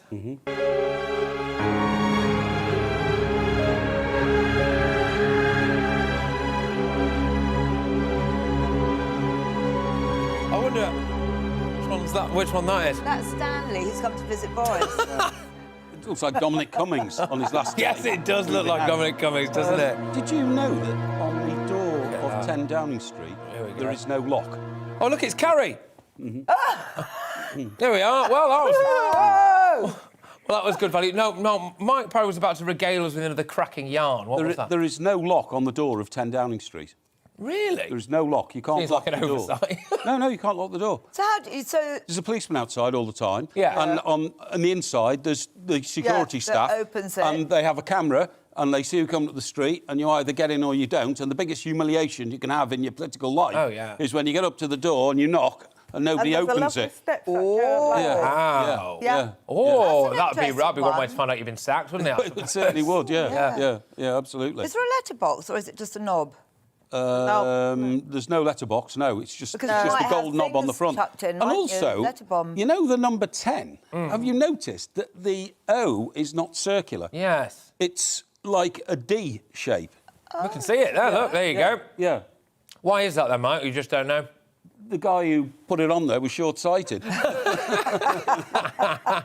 Fantastic You guys are It does make me wonder, you remember when Cherie Blair did that famous thing of coming to the door in a 90 and accepting the flowers and everything? That can't have been real, you know. Because Downing Street, it's an office. No, that was their home in Islington. Oh, was it? Yeah, he won the election. He won the election, right? But they don't move into Downing Street immediately. Well, there you get 2 or 3 days. You see, I was 7 years old right, at that time, so I've mistakenly Islington. It was their house in Islington, yeah. Ah, well, there you go. That shatters my theory that perhaps they weren't always completely honest. Yeah. Right, well, look, thank you very much, everyone, for watching tonight. I've had loads of fun this evening. I hope you have as well. I hope you managed to get out and about a bit, doing your trick-or-treating. You enjoyed all the dressing up. Your kids had a great time, whatever. Thank you so much. And thank you so much to every one of you on my panel. My favourite panel so far. It's been magnificent. Ladies and gentlemen. Just a cheeky little plug. I will be back on your streams at 9:30 a.m. tomorrow morning for To The Point, 9 until 12. I really hope this fake blood comes off, because if it doesn't, I'm bang in trouble. Thank you very much, everybody, for watching. I'll see you soon.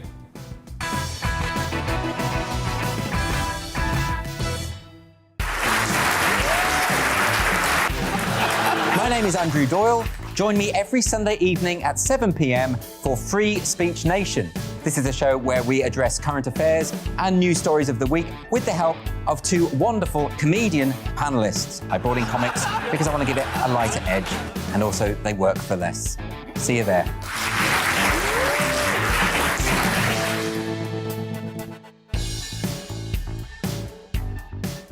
I'm Colin Brazier. I've reported from more than 70 countries around the world, covered wars from Afghanistan to Iraq, from Lebanon to the Balkans. I'm trying to bring that experience, that feel for events, to the studio. And something else. I'm ready to give an opinion. Today's stories with a spark. Brazier from 8 p.m. weekdays on GB News. Join us for the political correction. We're here every Sunday to correct politics and put you, the people, back in charge. We talk about all areas of the United Kingdom, including Northern Ireland. Our debate goes way beyond the Westminster Village. It's about the real country. It's about your opinion. So please, we want you to tell us what you think. This is the political correction. Every Sunday morning from 10 a.m. here on GB News.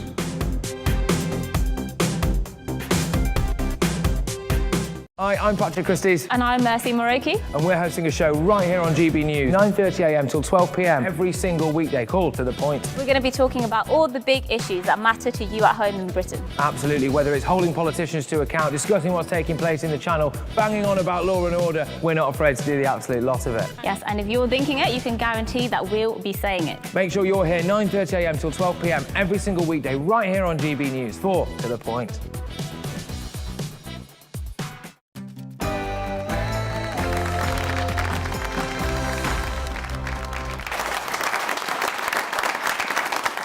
Libraries in Canada are removing copies of Margaret Atwood's novel The Handmaid's Tale for fear they'll cause offence. A comedian wins his appeal after he was fined $42,000 for a joke, and Dave Chappelle hits back against his critics. This is Free Speech Nation with me, Andrew Doyle.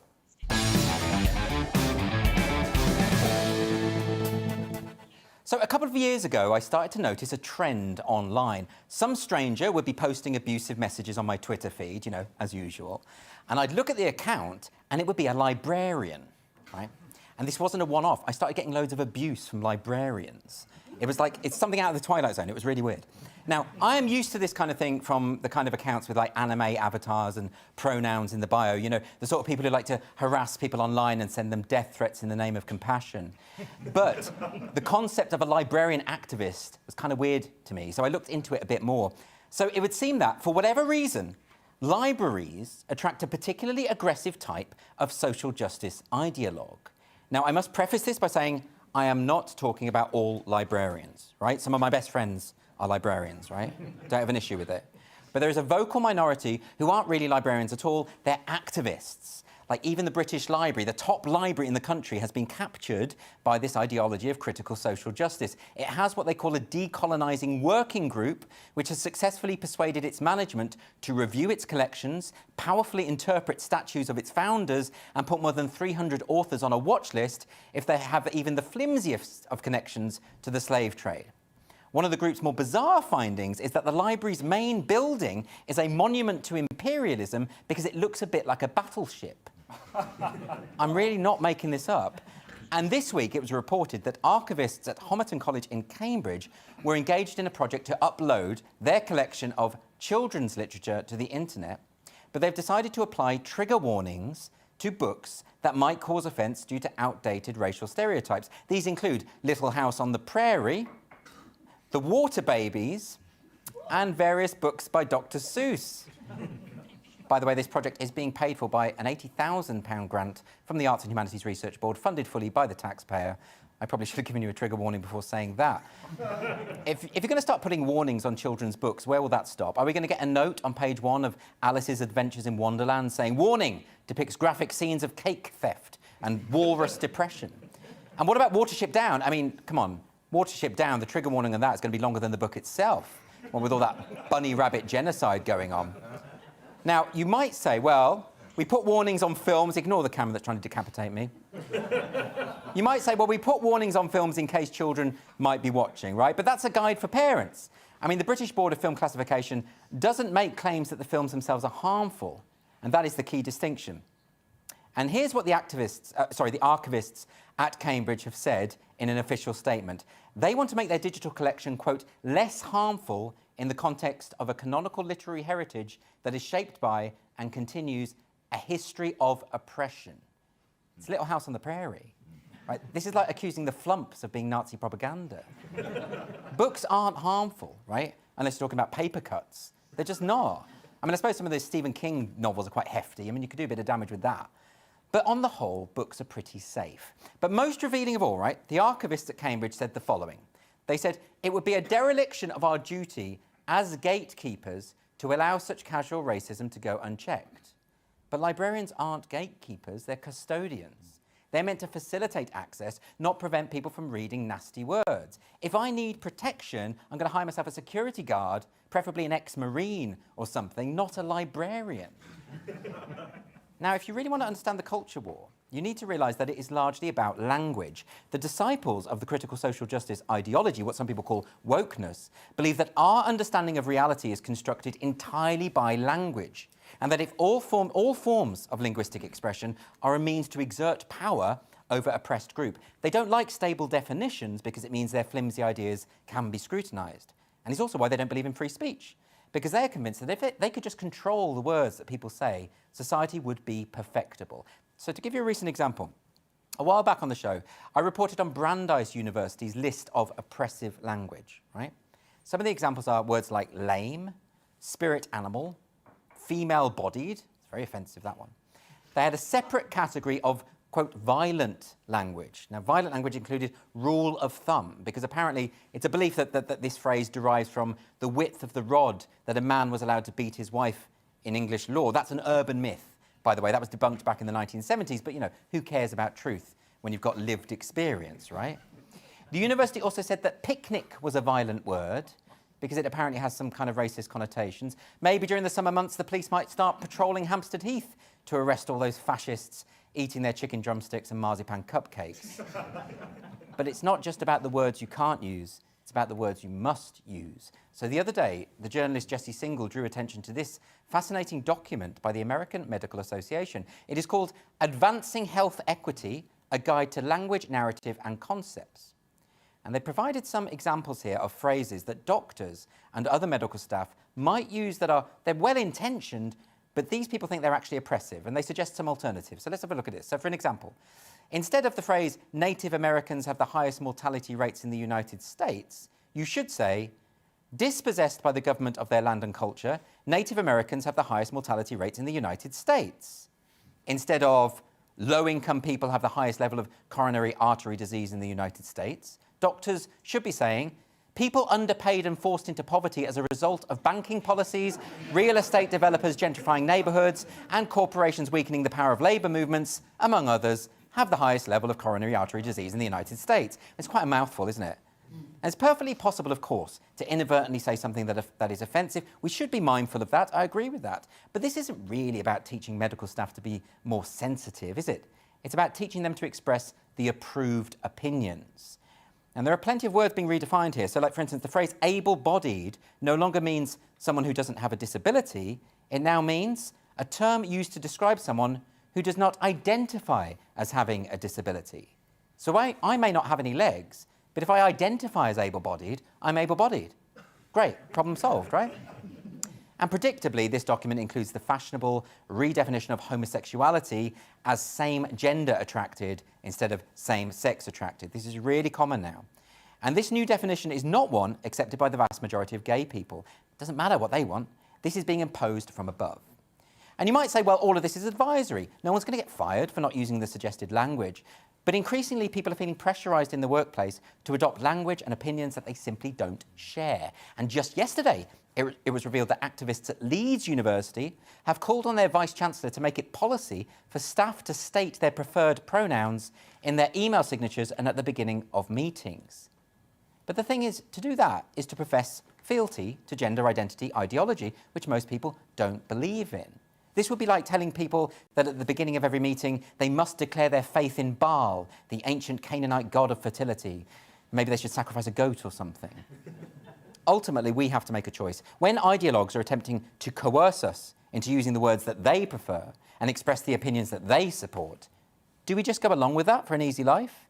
I mean, it's tempting, but if you do that, you're only asking for trouble later on. So this is my thought. When someone tells you to announce your pronouns or to articulate a view that you just don't share, say no. Like, these people want everyone else to submit to their worldview. Don't let them get away with it.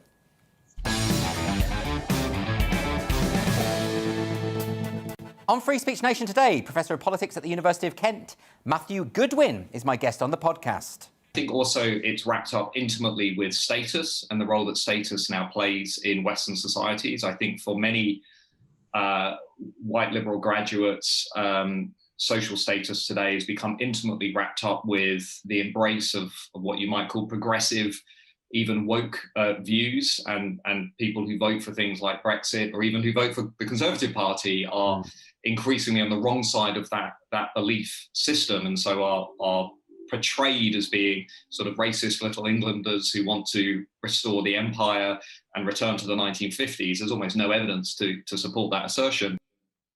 You will be hearing an exclusive clip from our conversation later in the programme. I'm also going to be speaking to Canadian comedian Mike Ward. This week, Canada's Supreme Court ruled that jokes that he told about a disabled singer did not amount to discrimination. It marked the end of a nearly decade-long legal battle, and that was a case which truly tested the limits of free speech. And my panel today, the comedian and podcaster Preet Singh and the comedian and vagabond Leo Kearse.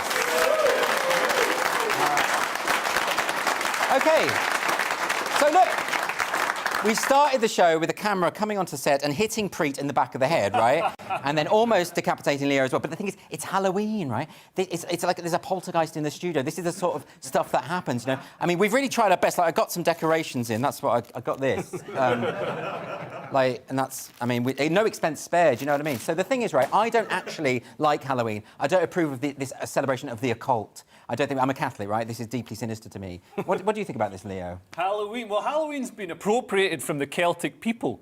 So, oh, I knew you'd find a way to be offended. So I find it incredibly problematic, and I think I'm owed some reparations.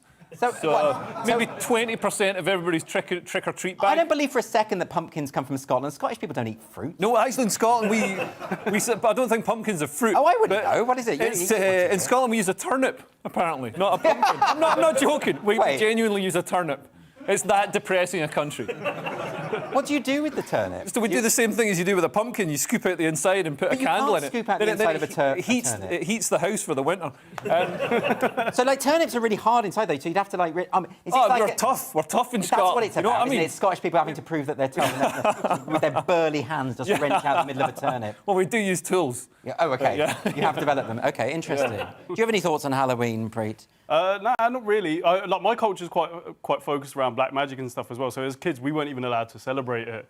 It was just like a... Because it's the occult. The cult, yeah. It's Satan. So you're not talking about the chocolate. You're talking about... No, everything to do with it. It was just like my parents moved over and they were like, they celebrate black magic here.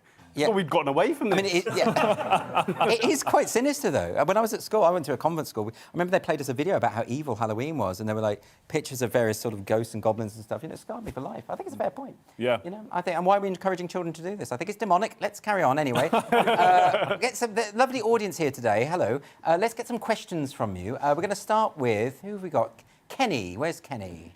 Hi, Kenny. Hi. Is this on? It is on. We can hear you. That's fine. OK. Should Dave Chappelle be taking his critics more seriously? OK, this is quite interesting. This has been going on for a couple of weeks now. So this is the American comedian Dave Chappelle. He had a special on Netflix called The Closer. It proved to be quite controversial, particularly among the trans community, or particularly, not really the trans community, but trans activists. And they were upset about it. And then there was a big protest outside the Netflix office. Did any of you see this, where there were actually members of staff were protesting to have it removed? And then Hannah Gadsby, the comedian Hannah Gadsby, waded in and attacked them for not removing it. So there's all this kicking off. It's just interesting. Do you have any thoughts on this, Preet? I'm a massive Dave Chappelle fan. Like, Dave Chappelle's the reason I got into comedy in the first place. The special, I thought the most offensive thing about it wasn't funny. Like, it was his weakest special, I thought, that he's put out. And, like, the associated outrage and stuff around the material. He's done 2 other specials where he's done similar material. Yeah. And there wasn't the same level of outrage because it was funny. So do you think the question is that had this been a funnier show, people would have been less upset about it?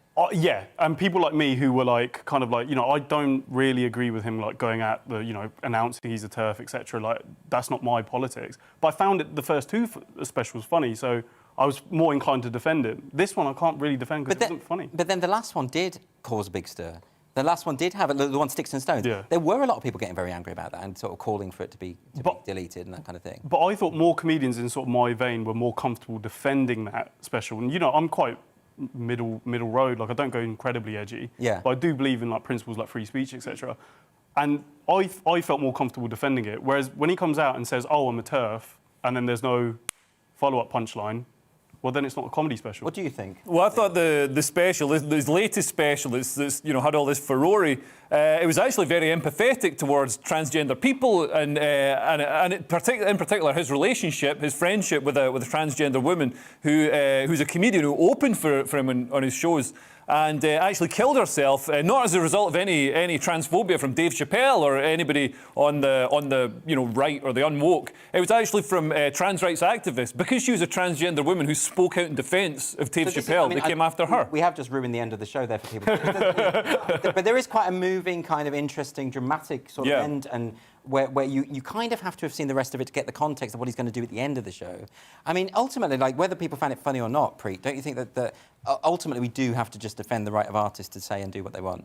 Yeah.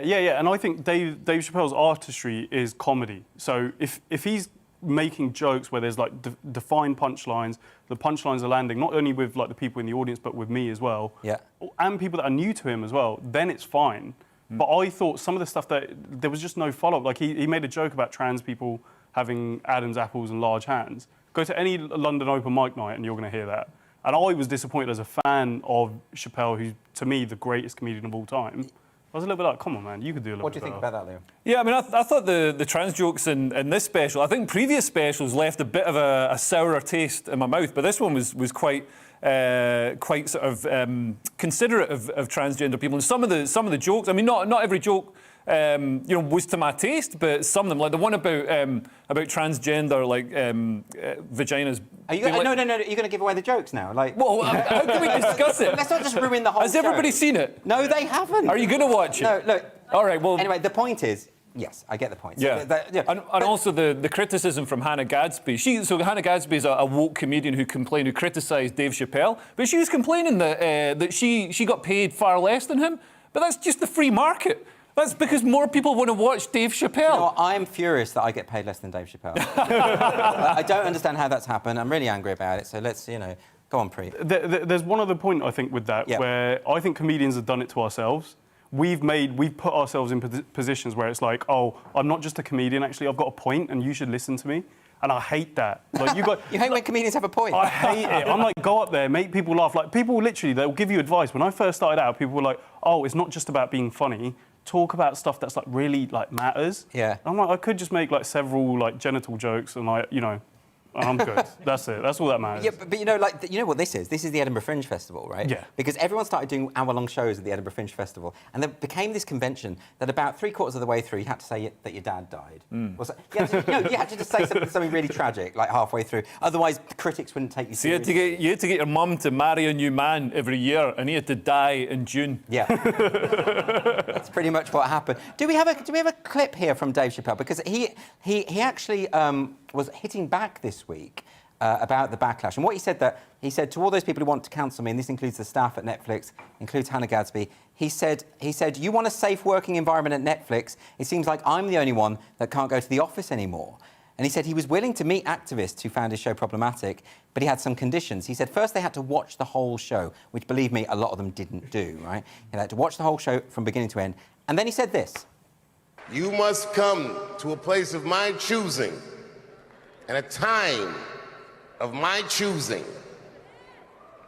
And thirdly, you must admit that Hannah Gadsby is not funny. Well, at least he's making jokes about it now, right? That's fair enough. We've got another question, though. Where's Simon? Hello, Simon. Yeah, if announcing pronouns is all about inclusivity, what's wrong with it? Good question. OK, so this is the story the other day. This is only from yesterday. This is Leeds University, and I mentioned it at the start. Leeds University and students and staff activists are saying that that they want it to be school policy or university policy for people to announce their pronouns at the start of meetings, in emails, that kind of thing. So it kind of takes away the element of choice if this goes through. I'm not suggesting it will go through, because I'm not sure that it will. But it's an interesting development, isn't it? Because before it was just, this is a polite thing that maybe you should do, and now it's let's implement a policy so that you must do. And I think my concern about that is it crosses the